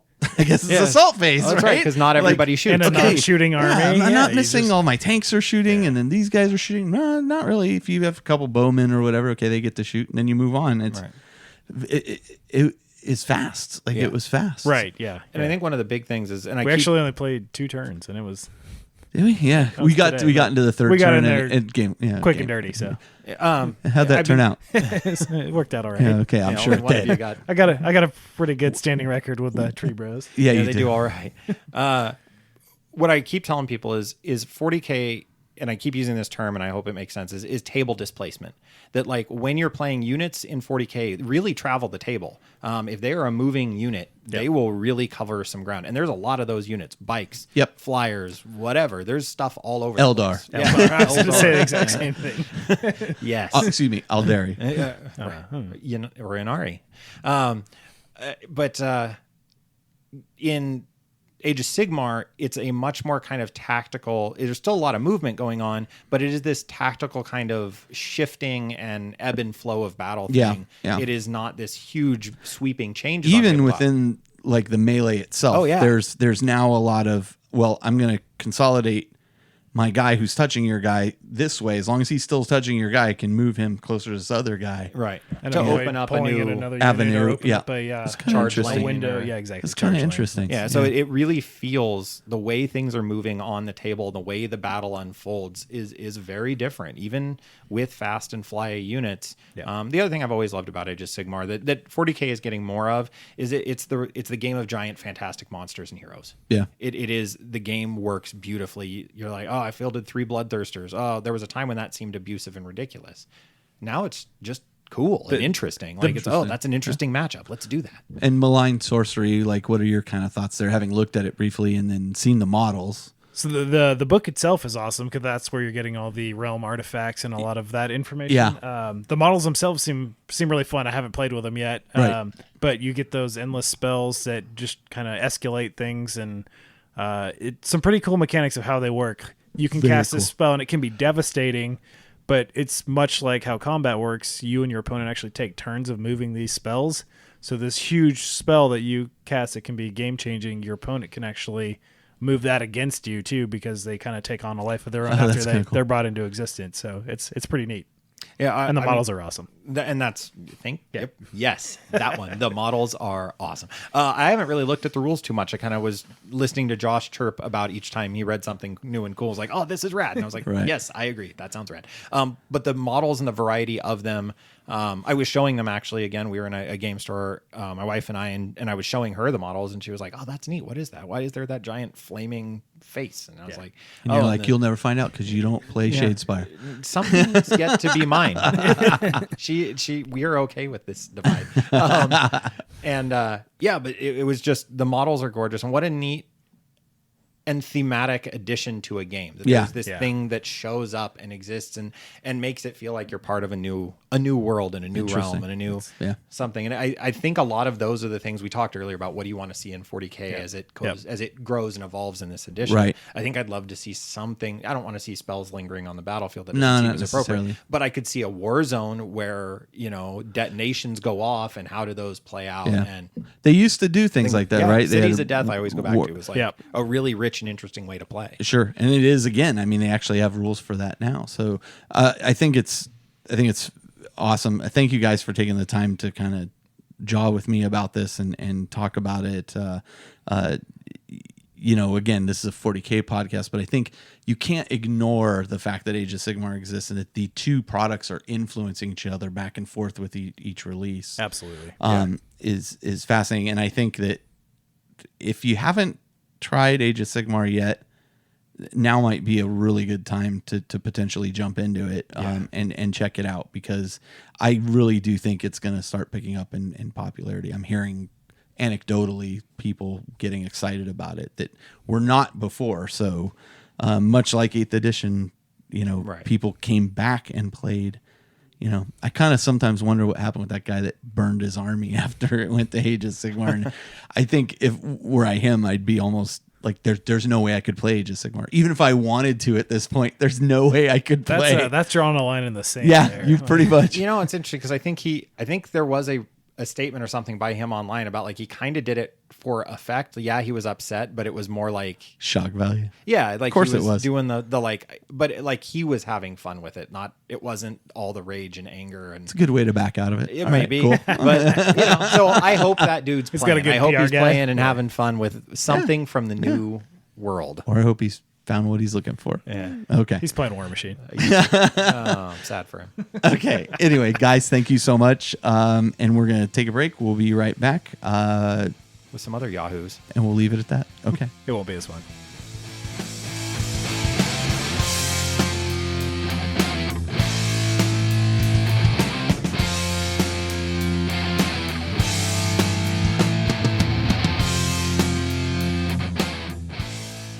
All right, so welcome back. I'm here again with Austin and Jody. So let's start with question 1. And this is kind of a lengthy one because I've been giving a lot of thought to this lately. Yeah.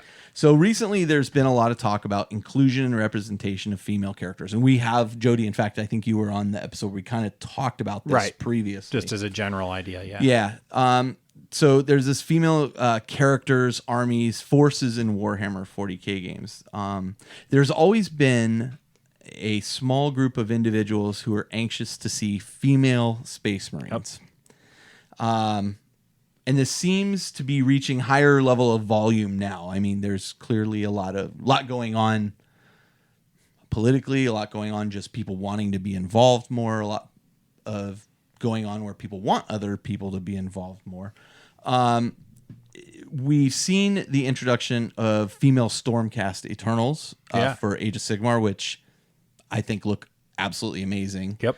I mean, in some ways, I think they look better than the male models for, Yeah, I mean- for the Stormcast Eternals. And, you know, the thing I've always heard about female Space Marines, or at least one of the arguments against it, is, well, there's 30 years of lore around it that says females can't be Space Marines. And for a while, I'll be honest, like my total experience with female Space Marines were people who maybe weren't the best sculptors, you know, saying, look, I have female Space Marines. And effectively they were just putting breasts on male Space Marine models and maybe a different head or something along those lines. I didn't find it to be particularly creative or flattering, or I just didn't think it was very good representation. And then recently I saw an amazing argument for inclusion of female Space Marines, which was sure. So you have 30 years of history that says in the lore it just doesn't work on females, Right. only works on males. But now we have Primaris Space Marines. Right. Now would be the perfect opportunity to say, well, the Primaris project they've discovered gets around those and also works on females. Right. And my thinking on it is, well, if the Imperium's in such dire straits, why wouldn't you include half of the Imperium if you could? I mean, that's 50% of 50% of people on this planet are female. I mean, that's just a fact. So why wouldn't you want to bolster your forces as much as possible? And it provides the perfect segue into, you know, it couldn't before, now it can. Here you go. Right. When I look at those female, and I think that the two selling points for me on this topic really were three. One, the inclusion of people. When Shell decided what army to do, she never gave Space Marines a second glance. This included? She very well may have. It'd be interesting to see her opinion on the female Stormcast Eternals. But the other two selling points were really the Stormcast Eternals, which I just thought looked fantastically sculpted. Right. And this lore segue, if you will. I think it offers a lot. I'm curious as to, I don't think, honestly, amongst the group here, we're going to get a lot of dissenting opinion. Right. But I'm curious to see what you think about this, Jody in particular. So I get where the backlash comes from on this, actually. Like, I understand the point of view. And initially, for me, it was pretty easy to go, well, yeah, of course they should do that and just rewrite it. And then the more I thought about that, because initially when I said, yeah, just rewrite it and there should be female Space Marines, and there always should have been, and let's just have a more modern view of this and move forward. You know, I started thinking about it and tried to think up of other, within all things geek, other analogs, other comparative similarities. And I thought of like, well, superheroes get revamped all the time as new and different genders and different costumes and different people, and happens all the time. And it's just part of an accepted part of comic culture. And I said, but you know, that's kind of different because again, it's this notion of a relaunch. I don't think it also, I would argue, I don't think it always was accepted. No. Right? And it still ruffles feathers because anytime you change anything geek culture, I think that's the one thing we can absolutely all agree to is if you change something in geek culture that We was get a one, little upset. Everybody, there is much, look at the extension of the timeline for 40K right now. Oh, yeah. How many people got upset about, they moved the story forward. Yeah. That 1/2 minute forward that Or whatever that it it's is. always been about to go. I do have to say, finally for went. the longest time, I was like, they'll never move forward. So Proving wrong and wrong. that's your go-to move, though. Yeah. If I say it's not going to happen, apparently it does. There it is. But I was trying to look for analogs, and what I came up with, the best I could come up with, is go, for a moment, imagine that Disney came out and said Mickey Mouse is a woman, and Mickey Mouse has always been a woman. And I thought, wow, that, as not somebody who is a Disney file, I'm not like just desperately attached to all things Disney at all, actually. I kind of went, no, that would be this huge shift and ask of an audience to make that shift. So for the people who are really going like, oh, female Space Marines, and it's just pandering to, well, 50% of the world's population. So yeah, you should probably pander to them because it's half of a potential buying audience.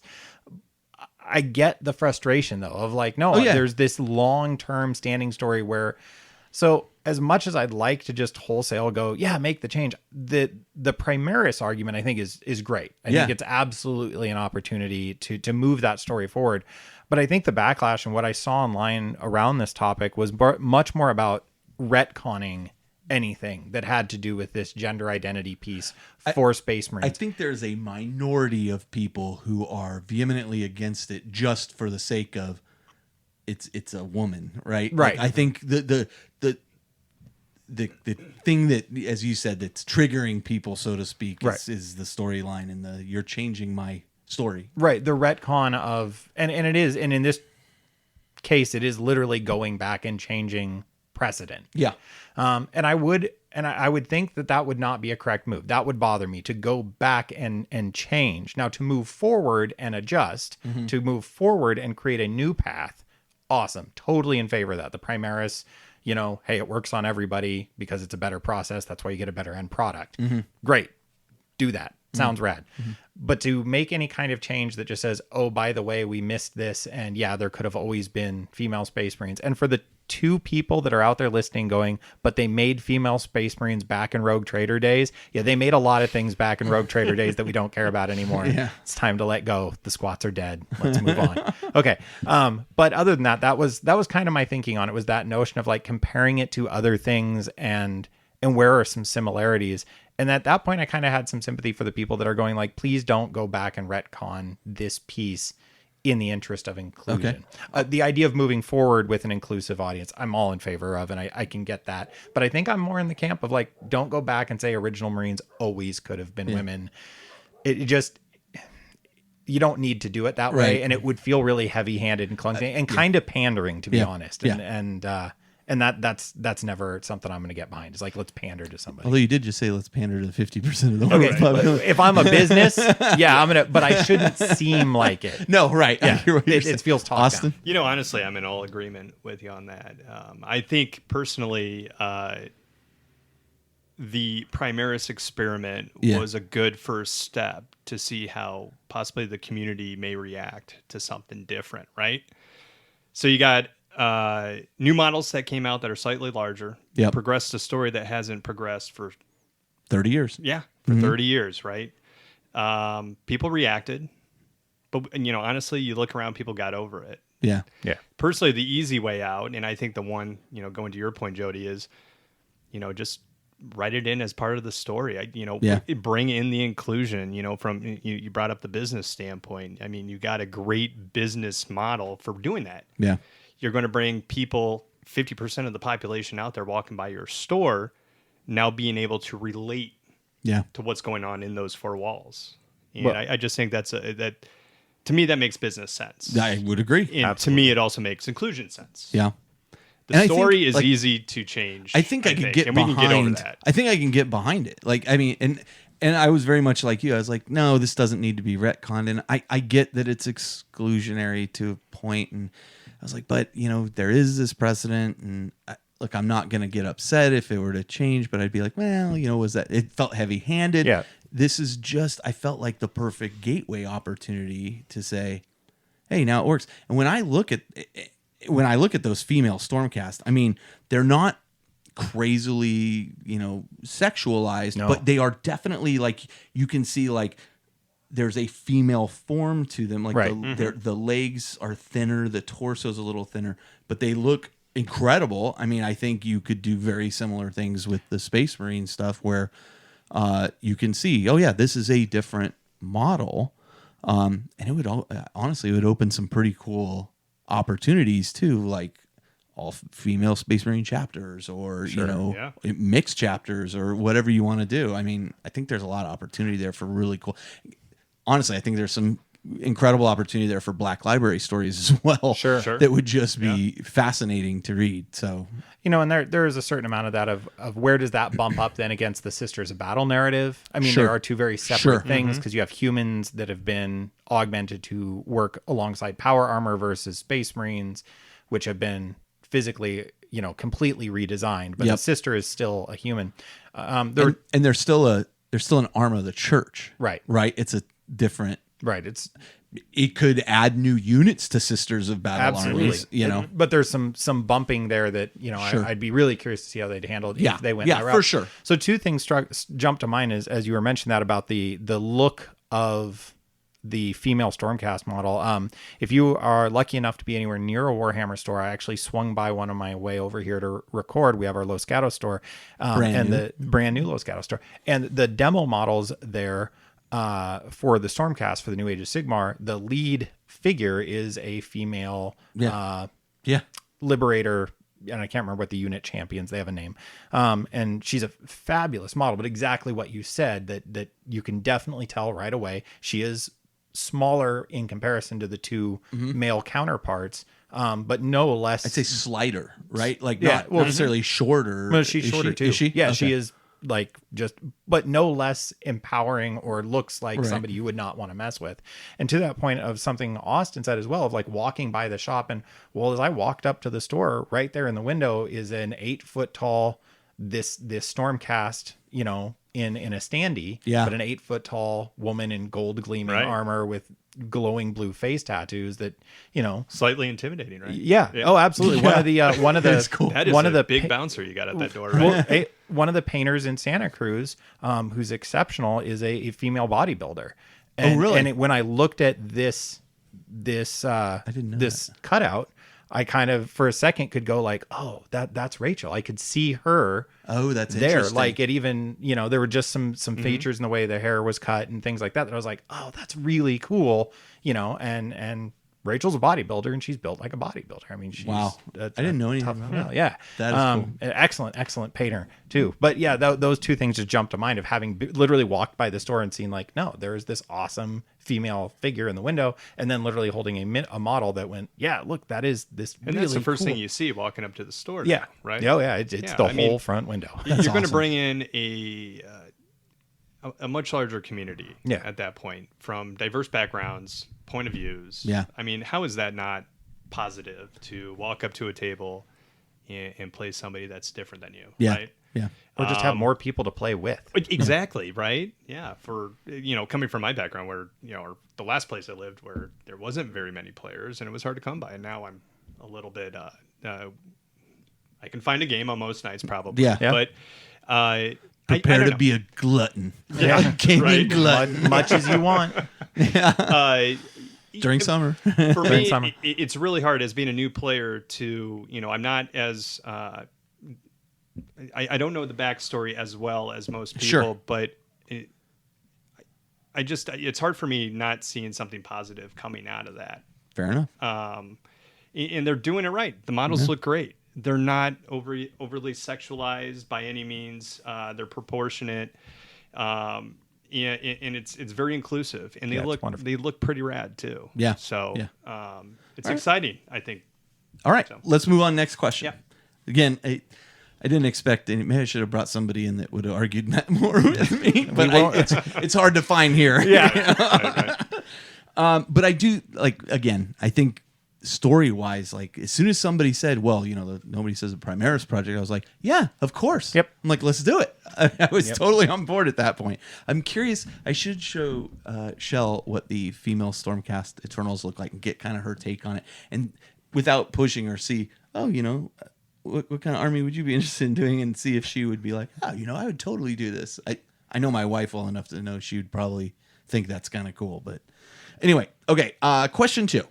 So last episode when I was talking with Adon and Justin, one of the things I kind of proposed or posited as a question argument was, is Games Workshop maybe reaching a saturation point with the volume and frequency of the releases they're doing? What I mean by that is, I know I'm personally having a hard time keeping up with release schedules. I tend to buy probably more than the average Warhammer 40K gamer. And I do own several armies, and so it seems like I'm constantly getting punched in the face every time a new release happens.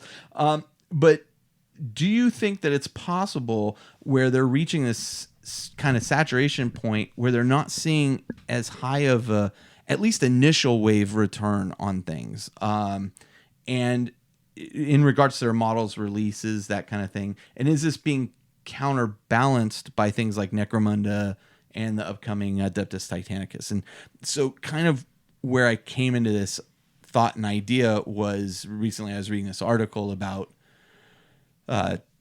Starbucks. And Starbucks on average in the United States there is a Starbucks every 2.5 miles on average in the entire United States. So Starbucks is struggling right now with this saturation problem where they're saying, well, we really, we don't know about opening more stores. Like, there's still some opportunities there, but in Seattle, like you literally every block there's 2 Starbucks, and it's not even an exaggeration to say that. How do we make money separately? So kind of my point here is, are things coming out too fast if your underlying audience can't keep up with those purchases? Austin, you want to start with this one? Yeah, sure. Instantly my heart says no, but maybe my wallet says yes. But most people have the opposite, right? In all honesty, to the point that you made, Carl, it's hard to keep up sometimes. Yep. Even in the age of social media, Facebook, you got Warhammer community that's just pumping you full of awesome information, and I think it can be a little daunting at times to play the catch-up game. Yeah. Like I've been doing, as a new player. Like everything just looks appealing to me, right? I want to go out and just grab everything and pick it up. and like literally I just bought a box of 10 Hell Blasters last month. So like I'm a little late to the game on certain units. It's a good unit. It's a good unit, right? It's still competitive. But I think the pace that they're coming out with, good. I think overall, I think it builds excitement for the community, keeps us interested. It keeps the game moving. And if they can continue it without losing their quality output or, losing business because now they're opening up so many stores on every block, which they haven't got to that point. There was a point where they were closing stores. Right. So, Exactly. So you need to find that kind of balance. So, I honestly, I kind of feel like in between. Personally, it's hard to keep up, but I'm busy with family and a new job and things like that, and also a new game, so I'm learning as I go. Yeah. But also for being excited about the game, I love hearing new things that are coming out and new models and things like that. So, Jody? Actually, in listening to you, that might have changed my response a little bit. I'm that persuasive. What was your response going to be? So my initial response was yes, absolutely. Holy crap, I'm drinking from the fire hose and it's too much. It's too much. It's too much. I mentioned during the hobby section, I talked about that I'm trying to get the bases finished and put onto a Khorne Demon army that I painted 7 months ago. And I just need to finish bases and glue dudes to bases. And what happened was life got really busy, and the pace at which things were coming out, I literally just threw up my hands and said, I'm too busy to keep up. I can't keep up. I'm done. I'll come back to it at some point when I'm excited again. And that's okay. Thanks. Yeah. It's okay. It's not okay because those troops aren't going to march to war on their own. Yeah, exactly. Yeah. The Skull Throne needs its skulls. Anyway, but yeah, and I kind of went like, oh, and summer got here, and I have like followed up on that and been like, okay, cool, let me catch up on what I missed over the last 6 months. But feeling very much like, wow, there's no way I can keep up, and any sort of vague notion of, do you have to keep up? I mean, that's where I was headed. Yeah. Okay. Sorry. Go ahead. Didn't mean to cut you off. No. I think I'm coming to that realization. Yeah, that's what Austin kind of was having me echo of, but is 25 years of training from Games Workshop of their release schedule telling me that like, well, when something comes out, you either go, I don't want it, and then I wait for 2 or 3 months to see if I want the next thing. Right. And then I see if I'm going to buy that or not, and I only have to make that choice every 2 or 3 months, as opposed to being like, or in some cases, 12 years. Well, yeah, depending. Or do I, whereas now I'm still having that like, oh, a new product came out. I need to make a choice about whether I'm going to buy this right away or not. Right. Instead now going, maybe I don't. And in a weird way, as somebody who is, self-professed as being very much a garage gamer and no longer a competitive gamer, it's weird because I'm like, that's like a competitive holdover thing of I need to be caught up on everything. Well, if you're a competitive tournament gamer, you need to be caught up on every rule set and every codex and know what every model does, because you're going to need to know how to deal with those things. If I'm not doing that, I can just take them as they come. Right. And it's a weird, but it was kind of like this automatic reaction of feeling obligated towards every single release was causing my really burnout and overload that made me somewhere around first of the year just go, hey, I'm good. Yeah, I think that's like kind of the negative aspect right. of it, Yeah, right? for sure. It's like you're now putting too much stress and anxiety on something that you love. Right, exactly, which is yeah, classic hobby overload. Like my wife and I actually have adopted something for my hobby into our day-to-day life of saying my painting desk was too full. And if you look at your hobby desk and you've got like a unit of this and a unit of that and this unit for this other, Stop looking at my desk. I tried to keep my eye line up, man. It makes Colin upset. But yeah, like what happens is your paint desk gets overloaded and then you're like, oh, I'm not making any progress, and you just feel terrible. Whereas if you clean your paint desk and you go, I'm just going to paint these model. 5 guys or this one model, it's so rewarding in a weird way, the purchase pattern. But that's me being trained for years and years. There was a way that there was releasing instead of just if you got a Space Marine Codex, you could wait another 3-4 years for another Space Marine Codex. Right. And maybe you got 1 or 2 new models along the way. But now, and you mentioned things like Necromunda and Adeptus Titanicus coming forward. And God, I can hope I can avoid Eventually, Battlefleet Gothic. See, but like Battlefleet Gothic, yeah, you're I'll be the able one to, we talked about. Right. I'll be able to say no thanks. But Necromunda, I loved Necromunda way back when. I looked at the new product. I went, that's really cool. I'm not going to buy back in. And I made a choice to just not buy back in.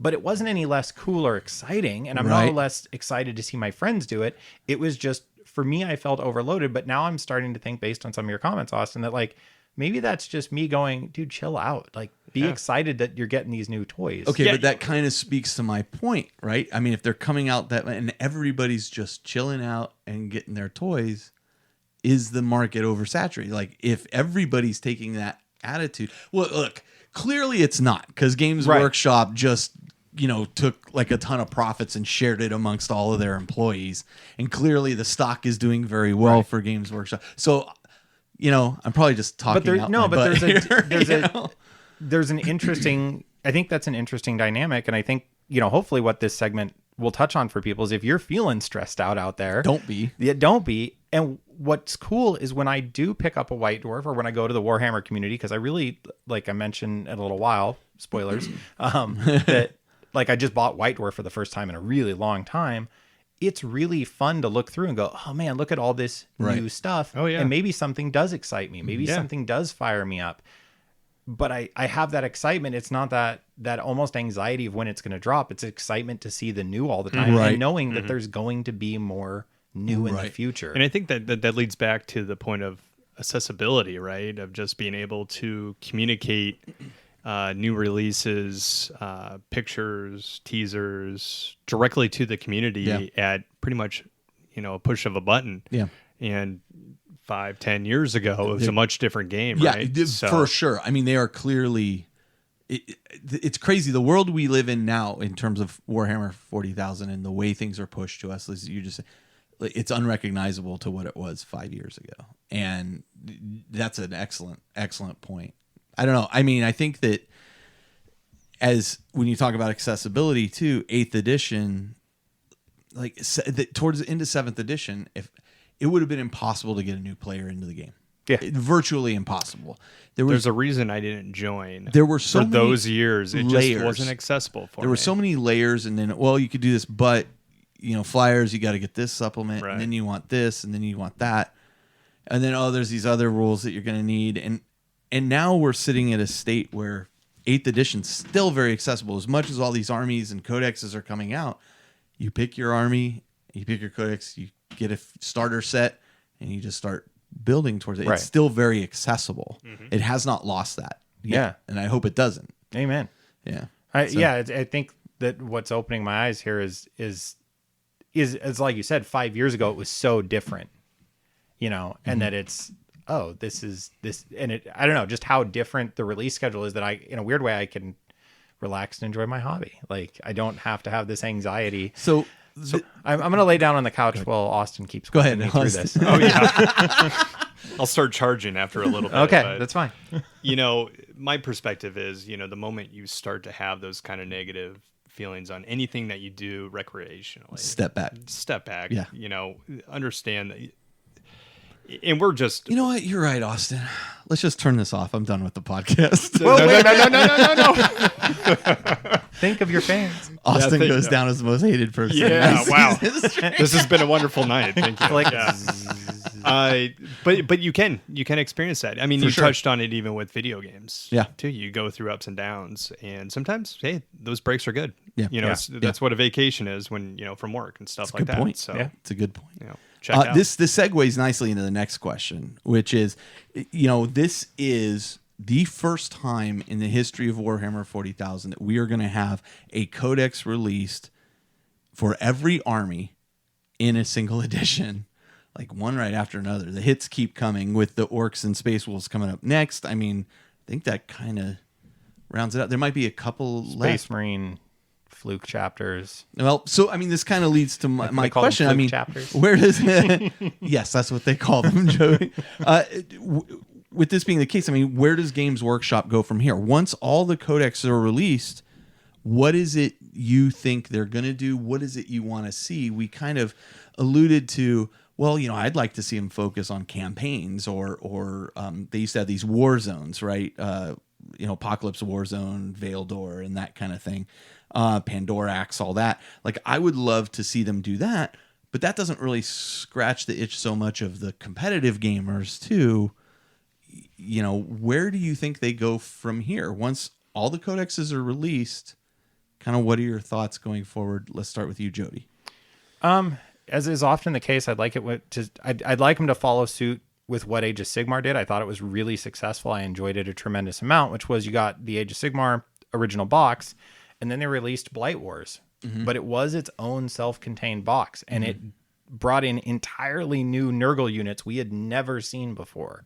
New characters, and it did have some, for competitive play, did have some dynamic changing aspects to it. We saw, especially if you're getting new characters and units, right? Yeah, especially in Age of Sigmar, one of the differences in that game is that the characters for some armies exist almost purely as force multipliers. Okay. They bolster the rank and file of what's there. You got to see that in our demo game. So that was huge to add some new characters to those new forces. Yeah. So in a weird way, I'd love to see them revisit that idea of different kinds of war zones, maybe a different war zone on a different planet or a different general type of war zone, but then take it a step further. Create a box, create a whole narrative, create an entire event, do a global summer campaign. I mean, I think back to, and this is 3rd edition, the Whatevereth War for Armageddon, the kind of first global Black Crusade. Man, that was just a great, for me in gaming, that was a tremendously fun summer. And 2 years ago, they did that with again with Age of Sigmar. They had this summer campaign where you were fighting over different cities in different parts of the world, and you're logging in your results, and it was just a really good time. Even if you only play a couple games with your buddies, you still get to log them in and throw your matchstick on the fire. Yeah. So I'd love to see them go that route, and to be able to do that again with a complete and I use this term very lightly, even playing field of that. Somebody's not playing out of a 5 edition old codex, right? And you're playing out of the new hotness. It's no, everybody's got the new toy, and and chapter approved or whatever it's going to be called, the handbook, chapter approved, is going to allow for that to roll for a lot longer and a lot more comfortably. So I'd love to see that. I'd love to see, really dive into what does it look like on Cadia? Like really give me some really robust look at. I'll tell you what it looks like on Cadia now. Nothing. Well, what's it look down inside the webway? Like take us into one of those places that we've known about forever, but let us really get down there and really sink our fingers in. I mean, if you can tell me who the 3rd bolt gun toting Marine is in the 2nd squad in the 3rd company of Ultramarines, you can flesh out a planet. His name's Carlos Tutulus. Carlos Douglas. It's been a while. He kind of moves around. Yeah. What about you, Austin? But honestly, Jody, like I have to agree with you on that. Personally, I would like to see not just the story kind of progress, the 1 minute or whatever, but I like the idea of narrative campaigns, spending more time with what's going on in the universe, and getting the community involved that way, narratively speaking. Yeah. Now that you got pretty much every codex out for the first time, right? Yep. It doesn't, I'm speaking from a 1-year experience here, Sure, but sure. But 5 years of armchair generaling from the sidelines. Yeah, exactly. Just observing from above. You could look at the competitive play in the meta a little bit differently, a little bit more relaxed, I think, instead of rushing out codexes. You can see what's going on at different tournament scenes. That's actually a valid point. And kind of adjust accordingly through FAQs or Which general's doesn't- handbooks. Maybe not such or not general's handbooks, but reactions and that kind of thing where you can pace yourself a little bit at that point. Yeah, exactly. You're not so focused at just publishing Right. huge codexes, Right. Which, I mean, let's be honest, releasing, I don't know how many they released, 10 to 20 within the past year Yeah. is huge. Yeah. And now they can take a step back and use that resources at Games Workshop to now start putting towards narrative, It's actually an campaign interesting stuff. point. And secondly, the geek in us, the hobbyist in us, is start, going through that backlog and updating models Yeah. that might need them. Yeah. And, using those resources and those avenues. Personally, where I sit, I'd like to see some new models, but I would also like to participate in campaigns. Yeah. I'm not sure I'm there yet to play in a competitive match, Yeah. but that's where I would like to see it go. Yeah, I personally. think exploring, one of the things for a long time, people would always take this quote, and while it was in context, it was used out of context many times, which is, we're not a game company, we're a model company, right? I mean, it's easy to pick one line from a long thing somebody says and delve on that. But for a long time, Games Workshop felt like, we don't want to be involved in the game. We want to just do models. This does offer them the opportunity to get back to what they really want to do, which is make really cool models and then give you rules to play with them. Now if all the rules are out, there's probably some discussion and I mean, how long does it go in tournaments and that kind of thing till they go, okay, time for 9th edition, right? Which is really, I think we're going to see like a slight shift, much like Age of Sigmar, 2. You will still be able to use your codex. That's not going to change. Maybe a codex gets updated, but it's essentially the same. But now you have, new units that we've added over the course of the last 2 years to it. Or you just continue to use your old codex with the sheets that came with the box set, or you download those or whatever, or you have the digital version of the codex and it updates automatically or something along those lines.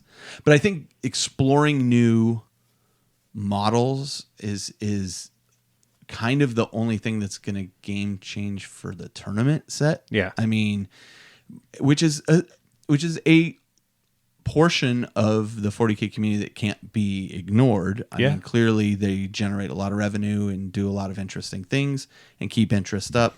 I think the majority of gamers are not tournament gamers. And so I think they'll be kind of happy to see whatever we get.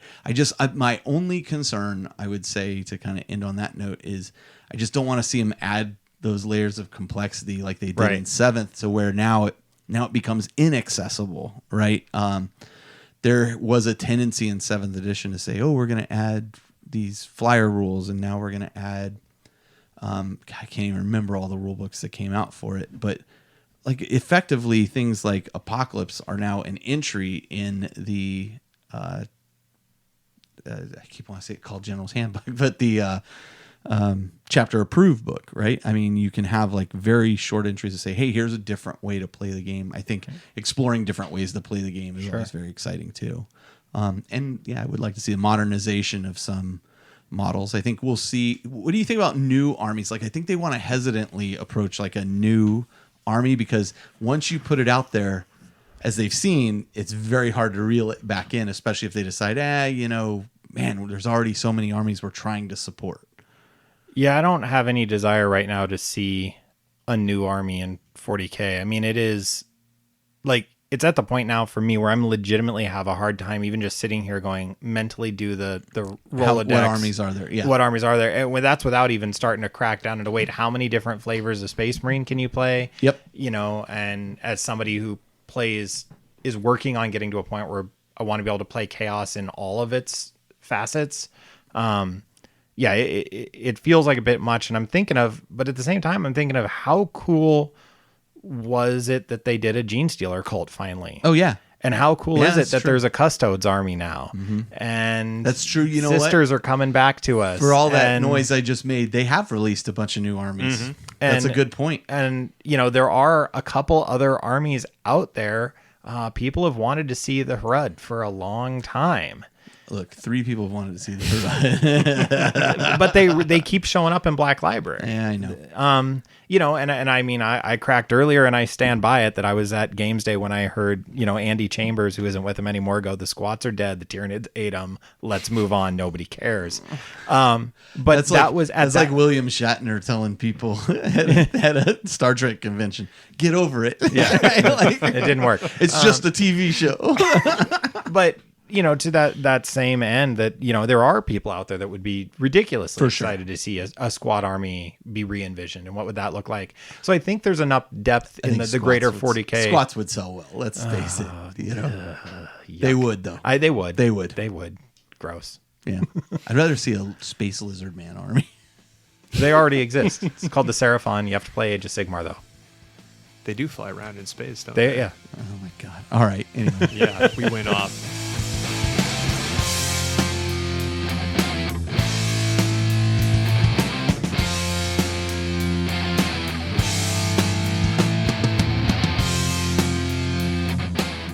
All right, so I'm now sitting here with Joe from Firmer Terra, who are the makers and distributors of the Alpha Game Table. Hey, Joe, how's it going?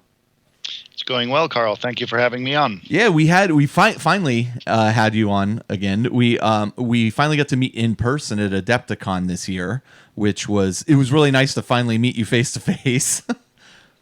Likewise as well. It's always fun to imagine the face when you hear it on a podcast so much. And I had the pleasure of meeting 3 of you That's over right. there. So. That's right.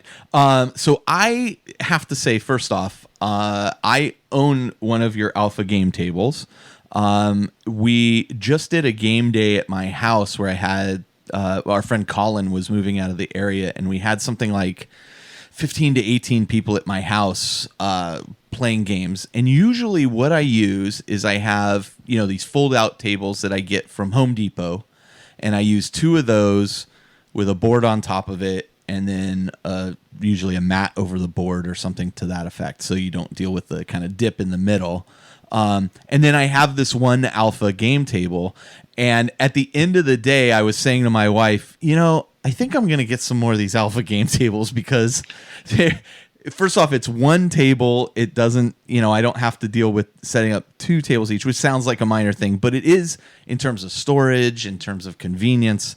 This table folds up very nicely and is, in all honesty, more stable than having the 2 tables pushed together. But as we kind of talked about it, I was showing my wife the table and she thought, oh, this is pretty clever. So let's talk a little bit about, I want to hear from you a little bit about the table itself and what it's designed to do. Well, first of all, if you had 18 friends over at your place playing 40K, I can attest that you have a very understanding and forgiving spouse. Yeah, she's kind of on board with the whole thing. Mine into the double digits. But the entire idea was it was a solution for us. We had a very similar problem. Some guys had a lack of space where you can't occupy that much real estate at a table. So we went back to the drawing board several times, and in essence, we wanted not so much a table but a play surface where it can accommodate even the large 6x4s and when you're not using it, easily go under a sofa or under a bed and be out of the way. Not everyone has the luxury of having a huge rec room. Some people want to play in their whatever space they have. So 50% of it was built to mitigate the aggro from the spouse, and in the end, we were left with a product that I personally use all the time. I've got a coverall on a pool table. I've got a couple of other things. Yeah. We always end up going down to this thing, either catching a soccer game while playing. I just did a 40K game outside of out of my pool, barbecuing again this year, so that was fun. I mean, this thing pretty much is made for you to be able to go anywhere, set it up in a couple of minutes, roll out your terrain, and super portable. Just enjoy the hobby. Yeah, that's the entire idea. It's super portable. That's the other thing I would say compared to the other two tables. Like the bag that it comes in has the shoulder strap and all that, and it's very easy to carry from location to location as well. You're probably carrying 30 pounds of plastic miniatures with you, another 30 pounds, and now you've got your surface terrain. So that was the intent, and we're very satisfied with it. And then, again, we wouldn't have made it unless we needed it and enjoyed it ourselves. So I have, I think, an iteration of you've been iterating on the table, meaning you've been making changes to how it's designed.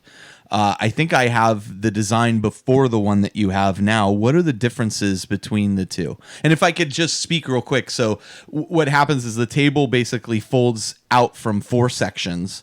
It folds out, and then you have legs that you fold down, and then extenders to those legs, which are stored cleverly in under the table as well, that you then attach to that, and then it's the perfect gaming height. Like it's the perfect height for a table.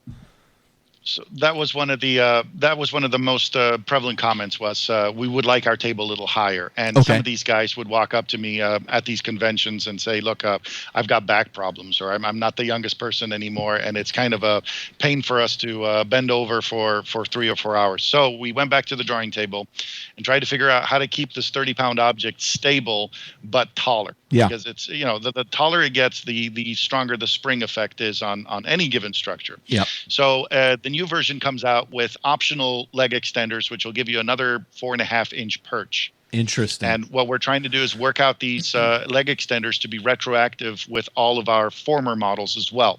The way the extenders work now is you assemble the table exactly the way you do with the longer version, and then you add the extender as sort of the new footing into to the entire thing. Okay. So, yeah, I mean, I think, honestly, for me, the current table is like the perfect height. I totally understand what people say. For example, Doug Johnson from Table War, he has back problems, and he's much taller than I am too. So he's constantly having to lean over more than I am.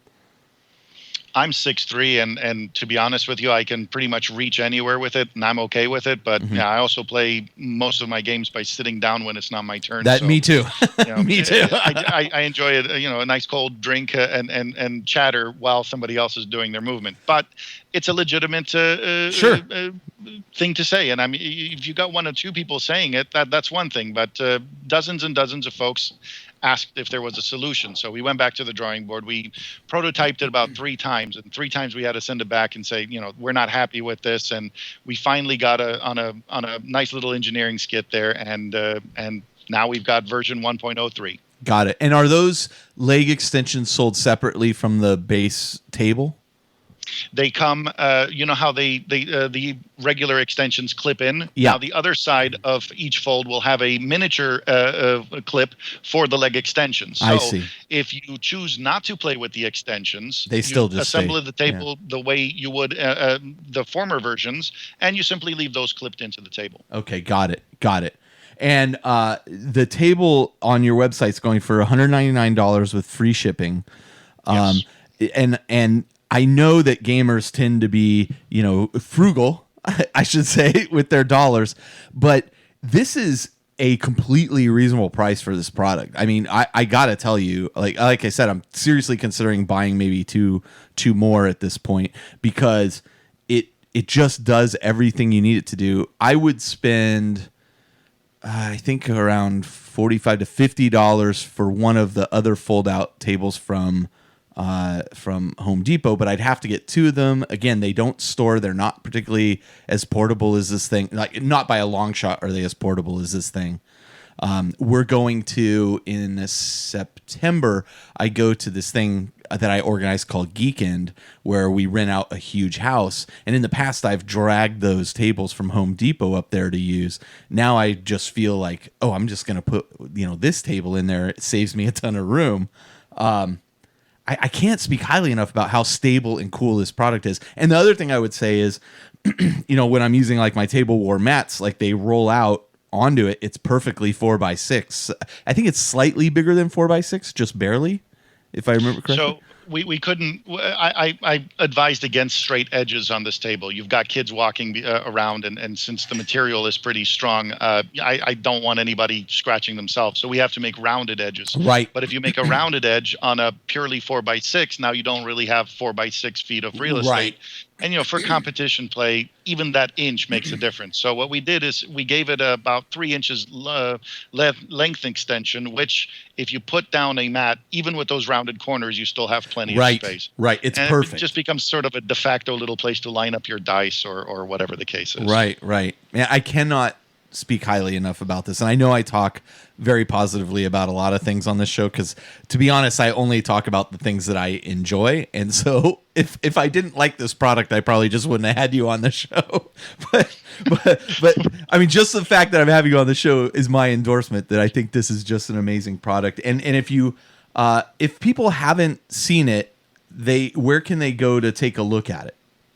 Well, if somebody's interested in buying it, my advice is hop on our Facebook page, Firmer Terra, and just ask everybody else on there. Don't ask me to sell you something I'm selling, because it doesn't make sense. Post a quick question and have people that own it reply to you and say, we're happy, or these are the situations I found.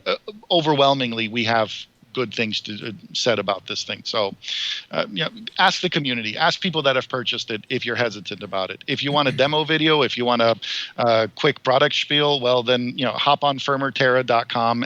We've got a couple of videos there. We're working on a couple of other tongue-in-cheek sort of promo videos that just basically show you how quick it is to set up and all that. But if you want genuine opinion, ask somebody that bought it. I think it's one thing to sell you; it's another thing to have somebody that's been using it approach. I mean, I remember at Adepticon, we were sitting around. I think it was the second to last day, or maybe the last day. The whole place was winding down, and then you show up, and it was fantastic just hearing another person say, "Hey, yeah, I've been using this thing for 3 months now, and it's great." This is the testimony that we're looking for. Yeah, and I think that speaks volumes when you're like, just talk to any of the customers and they'll tell you, how satisfied they are with it. Okay, and so you can also go to firmerterra.com. Yes. I'll include a link in our show notes. So what's up next? You guys are going to be at Nova Open, right? So if people are going to Nova Open, they can see it there. Yes, if you are into a gamer's slumber party that lasts about 3 days, Nova Open is what we'll be enjoying. I tend to bring my daughter over to that one because it's driving distance for us. So we're planning on having a fantastic time and shaking a bunch of hands and meeting some old friends. Nice. I'm not going to be there this year. I'll be there next year, so I'll probably see you there. But I'm going to be at Adepticon again. How was your guys' Adepticon experience? What was the feedback there? We had a great time. We were outside of the vendor hall, but everybody entering and exiting got to see us. And in a way, that's almost better because people have to walk past you to get there. It is. I'm going to opt for that booth again this upcoming year as well. But it's kind of hard being a vendor that doesn't actually sell any obvious product. So most people will walk by, look at you, and go, "Man, that guy sold out real quick." And right? No. I'm selling a table that happens to have my laptop and everything else on there. Come on over here. Have a look at it, put it up, take it apart, and see if this is something you could use. And how did it go for you guys there with people walking by? I mean, what was their feedback and did sales increase as a result of it? I mean, was it profitable for you, I should say? For me, it's profitable just because I get to relax for 3 days. So somewhere down the line, I'm saving on blood pressure medication or whatever the case is. But a lot of people would walk up and more often than not, oh yeah, I saw you guys on so and so or this and that. Do you mind if I touch it? And my thing is go. Not only do you touch it, abuse it. Push on it, play around with it, and people would walk away and go, wow, that's a lot more stable than what I thought it would look like, because it looks very anorexic. The whole thing is 30 pounds, so it's got to survive your abuse. It's got to be able to move around, and unlike any other table, you're folding and unfolding it constantly. Yeah. So yeah. this thing is a good amount of engineering. Yeah. Well, I got to tell you, I mean, it's an awesome product. You guys were out of stock for a while, but you now have stock in. Is that correct? That's correct. We opted not to order any more of the interim models, because we assumed that all I would have to do is get an engineer to just basically put an extension on there. So a prototype came in, we looked at it and said, could you change a couple of things here? And this went back and forth for about 3 months. So we were supposed to be restocked by the end of April, and we just got restocked about a week and a half ago. Nice. Okay. And you can buy it right from firmerterra.com, shipped to your place. And I again can't speak highly enough about it. It's a great product. Thanks so much, Joe. If you take the $50 that it costs us to ship it in the United States, it's a reasonably priced product for what you're getting. For sure. At least that is my opinion. But so what about people who want to order this overseas? Do you have that availability right now? We are still working on it. We've identified 2 folks in the United Kingdom and 1 distributorship in Europe. Now we're dealing with a bunch of taxation issues that we want to address proactively, just in case people start throwing those law books at each other, because the situation with overseas exchange of products has become a little bit uncertain lately. Yeah. So we want to make sure that all of our ducks are in order. Folks that have signed up or that communicate with me know that I don't send out fluffy emails or anything like that. When I have something concrete for you, that's when I'll send you out an email and say, okay, it's happened. I've tested it. It's good. Thumbs up. I would buy it. Therefore, I'll tell you to go ahead and buy it. But until we've got everything lined up, I don't want to pull the plug and yeah, it is complicated. I mean, I tell you, just wanting to ship T-shirts there to sell to people was a nightmare. So I can only imagine something of this size. Your T-shirts fall under textiles or finished goods. Yeah. We went to customs consultants, and they look at this thing, and we got qualified as a table. We got qualified as a furniture. We got qualified as a jewelry box, because this product fulfilled like all the criteria from there. And basically, after a couple of hours of evaluation, they go, well, I don't know, just go ahead and give it a try. But what if we're wrong? Well, then we're in trouble. So again, it's not the fastest process, but we want to make sure that everybody is paying for something that they know that they're getting. Gotcha. Well, I got to tell you, while you've been sitting here talking about it, I just submitted my order for my second one. So, well, thank you, sir. So my wife's going to see that PayPal purchase in just a moment. She's out of town, but I just finally decided I'm going to pull the trigger and get a second one here. So, I just ordered my second one. Joe, always a pleasure to talk to you, man. I am looking forward to seeing you at the next Adepticon and the next Nova Open. So you take care. Thank you so much for your time. And if I could just shout out to the audience, of course. If you guys are ever out there at one of these conventions, go out of your way to meet Carl and the other guys. They are just fantastic people that you end up approaching them, and then you just want to talk to them for hours and hours. So I really thank appreciate you again that for what you do, sir. Oh yeah, absolutely. And thanks for joining us. Excellent. Until we talk again, have a great time.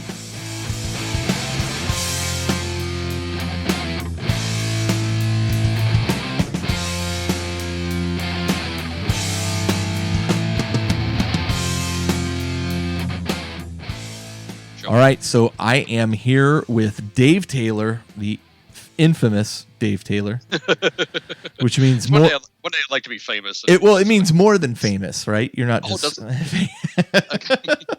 I would have meant evil, famously evil. Oh, maybe I have my definitions wrong. Actually, we're here to talk about the current Nova Open Charitable Foundation Summer Raffle, which is going on. Which I said, the raffle's coming. It must be time to talk to Dave. But before we do that, I want to know so you did the Kickstarter for the Army. What's the type? Armies and legions and hordes. Armies and legions and hordes. I always get the armies and hordes. I can never remember the legions. How's production going on the book? It's going really well. I'm very happy with where things are at. Basically, so tomorrow I should finish off like the first 86 pages. Wow. Of a 176 page book. So we're almost halfway there. We're almost basically halfway there. Yeah. Yeah. Nice. As long as I can make like 4 pages, like it's out of a couple of photos, but right. I'm pretty excited at the moment. I've probably got I pulled up my folder with all the Nova Open charitable stuff, but I'll open up my folder with this one. So 1, 2, 3, 4, 5, 6, 7, 8, 9, 10, 11 chapters will have all been sent off to my editor. Wow. As of tomorrow afternoon. Wow. So you must be pretty excited about it. I mean, how did the Kickstarter end up doing for you? I mean, we're talking obviously pre-delivery, but how was the response and everything to the Kickstarter for you? It was fantastic. Yeah, really completely above and beyond what I was expecting. We even got to a point sort of right at the end.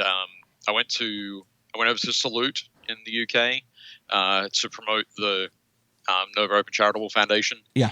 And on the Friday night, so the night before Salute, at probably about midnight UK time, I was standing in the bar talking with Mel Bowes, the terrain tutor. Yeah. And saying, I've put up the last stretch goal that I had, which was, I think the odd number was like 57,000, and it's upgrading to like a premium paper for the book. Yeah.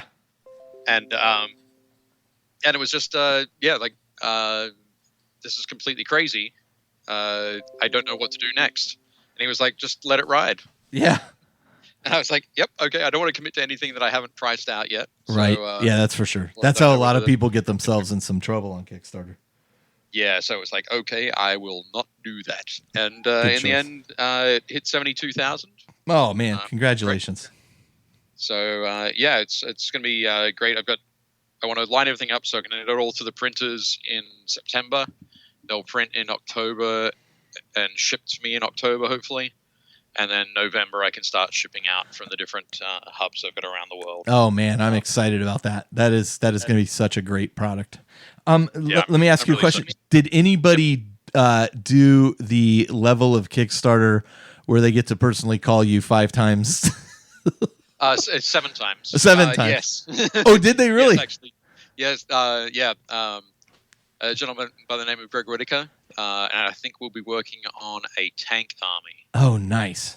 Nice. Over the course of that thing. So that all kicks off once the book delivers. So Greg and I will sit down, we'll talk, and we'll work out our schedule, and I'll be able to coach him through that project. Oh, that's fantastic. You know how else you can get that from you, Dave? There's another way you can get that.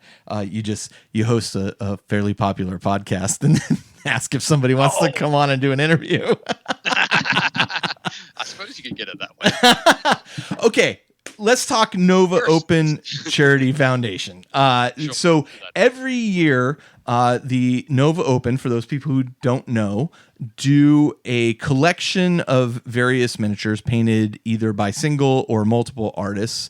And these are either single miniatures, armies themselves, various size forces for different games, that kind of thing. They're all painted to an incredibly nice degree, and then they are donated and put up for auction, for raffle. Yeah, big difference between those two. So you can go and buy tickets and put yourself in the raffle. Now, here's the thing. Adon has won one of these twice in a row. I know. And if he wins the third time, Dave, there's going to be investigation. Yeah, that's fair enough. The rest of the podcasters and I will get together and form a tribunal. That's a good idea. I think you should totally do that. He won. God, what did he win? He won the Age of Sigmar stuff, which is incredible looking. Or excuse me, the the Shadespire stuff, which is incredible looking. Stuff we did and I don't remember what he won the other year, but I do know he has won twice in a row, which is just incredible. I think he won one of the single miniatures last year. Oh, yeah, man. and the So Shadespire was this January. Yeah, so great. So let's talk a little bit about this. What do we got going on, and how long does it run till, and when do I have to buy my tickets by? And when do, because I need to keep a Don from buying any tickets. Yeah, that's fair enough. I would totally cut off his fingers or something like that, or his credit card. Find a credit there you go. I'll just tell his wife. Block his PayPal. That's right. But basically, yeah. So on novaopenfoundation.org is the website where you can buy tickets. Tickets are on sale now. They will be available until, September 2nd. Okay. At noon Eastern. After that, we'll shut off everything, and we will spend the rest of the afternoon drawing all the winners. I think we have 22 or 23 raffles this year. Yeah, quite a few. Yeah, it's a whole bunch. I think it's probably I don't know if it's the largest number, but it's certainly the largest number of armies that we've had. So, tickets are either $2 or $5, depending on the model. Some of the single miniatures have a limited quantity of tickets. Most of the armies have an unlimited quantity. Last year, we raised $53,000. Wow. For Doctors Without Borders, Breast Cancer Research Foundation, and the Fisher House Foundation. Right. So this year we're targeting 60. Nice. Is what we'd like to hit. Well, let me tell you, one of these items I have my eye on that may just get you there on its own, which is this Warlord Titan that you guys have painted up here. How amazing is that? Holy cow. This is such a beautiful model. It is. So that was John Steining. John's been painting with us, painting for charity since 2010 when we did the Storm Wardens project. Yeah. He worked on that. He worked on the Heroes of Armageddon, and every year that the Nova Open Charitable Foundation has done something, John's contributed. And last year, I think it was Forge World's first time at the Nova Open, and John and I were walking around, and he was really excited about seeing like the Warlord Titans up on the 30K gaming tables, and Forge World was right there, and he was just got really excited about trying to get a Warlord to paint up. Yeah. And so he did a deal where he painted an army for a guy in the UK, like a huge Lord of the Rings army. Uh-huh. And the payment was this Warlord Titan, which he then assembled and has painted up in John's beautiful style, and has donated it. So that is incredible. He's been hinting at it for a little bit, but it was about a month ago. He said, "Here you go. It's official. It's yours." So wow. Yeah. Well, it's absolutely awesome. Earlier I did an interview with Joe from Terra Firmer, the guys that make the Alpha gaming table. And while I was talking to him, I ordered one of his products online because I was like, oh man, he got me. People always say, oh, when I do a Show of Force episode, it gets them excited about an army. They buy an army. I am susceptible to that as well. Of course. Well, it's your enthusiasm. And I have just bought some tickets for this Titan. So good call. There you go. Yeah. So you'll deliver this personally to me, right? Well, we would totally love to do that. I got to win first. But we do actually have this thing. Like John and I have been talking about it, and we really want to raise as much as possible with the Titan. I think that's amazing. Yeah, and what we've decided to do is our goal and our initial goal for that is $10,000. So if we sell 2,000 tickets, yeah, which is totally achievable with a number of 40K players around the world. Oh yeah. But if we can get past that, if we can get to like $12,500, we'll add some kind of stretch goal. So we'll basically expand the prize pool, the number of people in that raffle who can win prizes. Right. So when we get to the end, we'll go, okay, first place is the Titan, and it goes to person X. Second place it might be a knight that's painted in the household colors. There's a household that runs with Legio Furion. Right. So a second person would get that. Still an amazing capture. Yeah. And somebody suggested doing like cloth banners, like Titan banners. So we might be able to do a bunch of those and give them out to like the next 10 people. Nice. Just random draws. So we don't want to do that. But the other thing we're also going to do is for people who live, if somebody wins it and they're within about 7 or 8 hours drive from John and I, we will drive their Titan and also my Warlord Titan to their local gaming store. Oh, nice. That would be where amazing. we can present it to them in front of all their friends and have a game. That would be awesome. Yeah, we get to face off. So it should be super cool. Well, very cool. Yeah, I have bought my tickets now. Unfortunately, as I realized it went through PayPal, so it used my wife's name. So my wife might win a Titan. That would be awesome. Awesome. I can tell you. Please give her a call if she does. I would never hear the end of this. What else? It looks like we got an Ultramarine army there. You got an Iron Hands 30K army. What else you got? Yeah, so we got the 40K Ultramarines army is about 4,000 points of Primaris Marines, including one of the Acast. I can never say it. It's not Acastus, but the big super heavy that they have. Forge World, so it's got that. The Astraeus? Astraeus, that's it. Astraeus. And so that's huge. There's a smaller but super heavily converted Deathwatch force. There's 30K Iron Warriors, a 2,000 point Iron Warrior army, a 2,000 point World Eater army.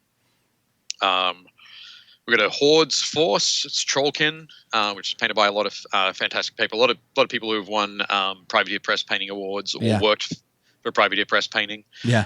We've got an Infinity Force. We've got Star Wars Legion. Yeah. Sort of starter set. Yeah. Including an ATST. Yeah. And that looks fantastic. We've got an X-Wing repaint on the way. So Madeline, who painted the X-Wing force last year, she's doing another one. So there's a Scum and Villainy fleet. Right. A whole bunch of other stuff. We've got a whole bunch of single models. We've got a 30K Nathaniel Garro. Right. You've got a 40K Mortarion. You've got and you've got actually a Space Marine bolt pistol prop, which is kind of cool. Yeah. It looks awesome.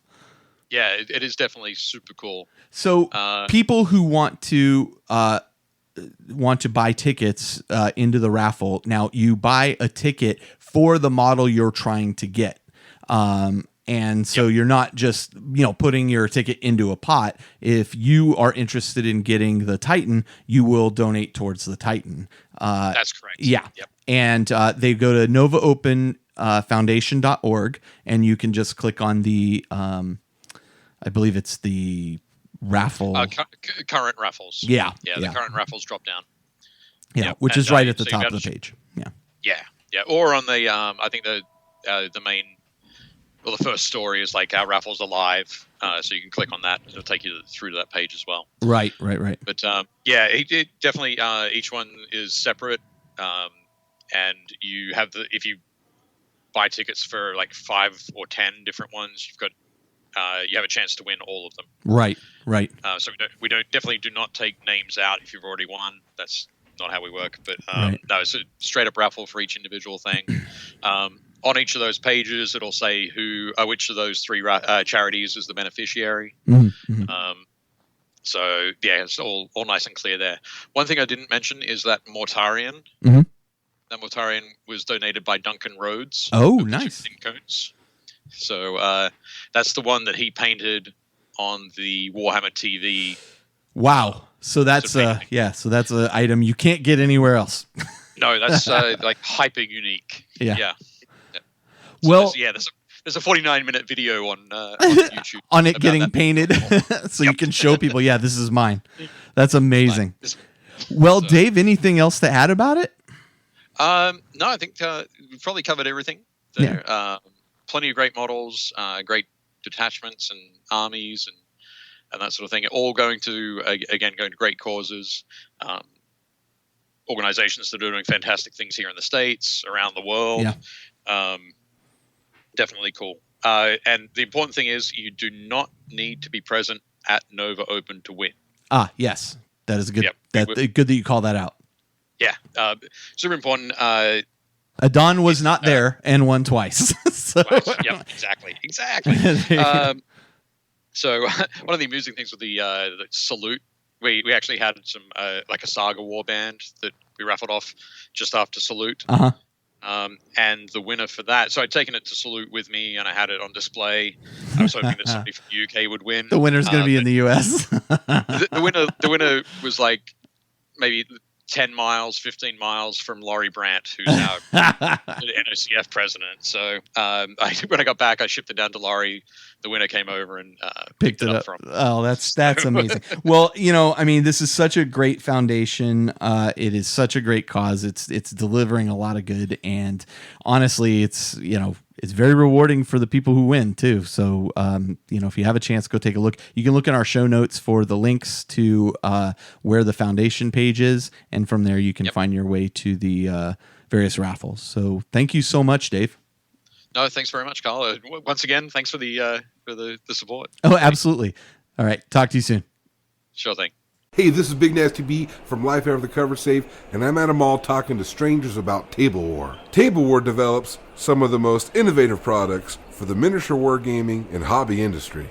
And I develop pictures. That's great. They develop things like the Fat Mat. Who's Matt, and why is he so fat? Well, first off, Matt is not a person. The Fat Mat is a tabletop gaming surface, and with over 40 different designs, Table War's Fat Mat has become a community standard. I got a Surface Pro. It's like 10 inches. By the way, I'm meeting my friend Simbon. Do you know what that is? No, but I do want to tell you about the Table War Tower case line. Oh man, towers are so huge. Well, it's not that kind of tower. It's the original modular, all-in-one display, storage, and transport system for all your tabletop miniatures. Wow, you're really smart. What's your relationship status? Well, it's complicated, but you know what isn't complicated?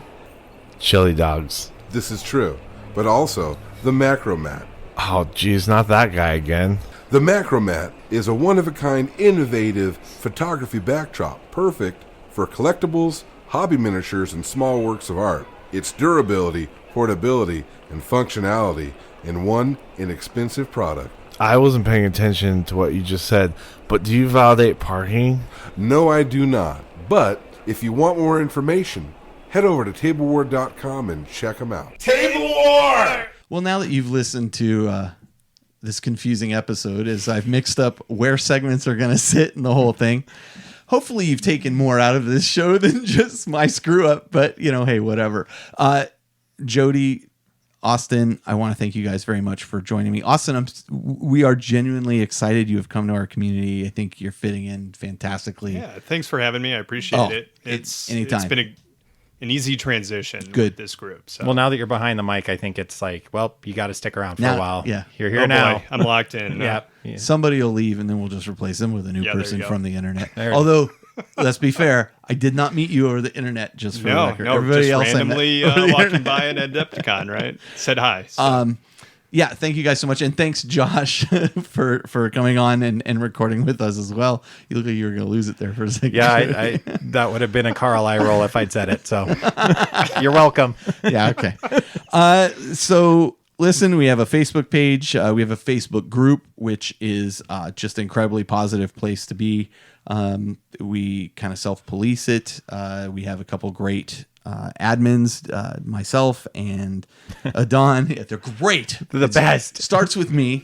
Adon and Aaron are doing a great job of making sure that posts that aren't in the keeping and spirit of the show are removed, or those people are talked to. But it's just a wonderful community. I really appreciate everybody who's a part of it. We love reviews on iTunes. If you want to leave us a review, we definitely appreciate that, as well as it gets more exposure to the show to more people and yada, yada, yada. You've all heard it about how many, what episode is this? What did I say? 173. You've heard it about 173 times so far. It is. Maybe 200, because I probably repeat it multiple times. May have. We still have t-shirts for sale in the US and Canada. Those shirts are only in extra large and double XL at this point.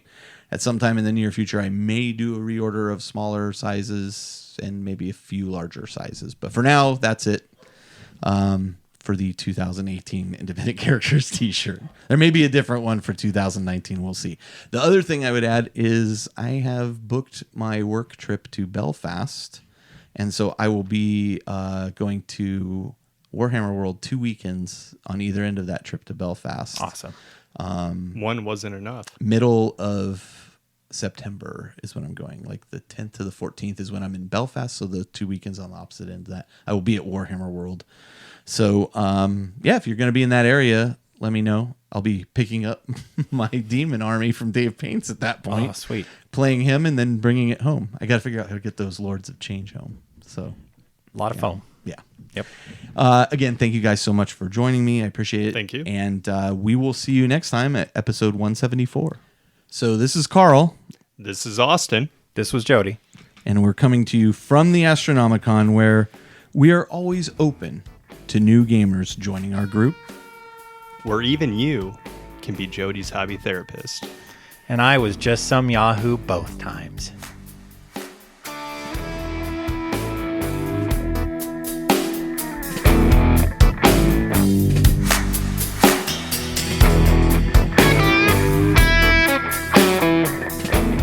This episode of The Independent Characters is protected by the Creative Commons license. If you have further questions as to its use, you can find information on the front page at theindependentcharacters.com.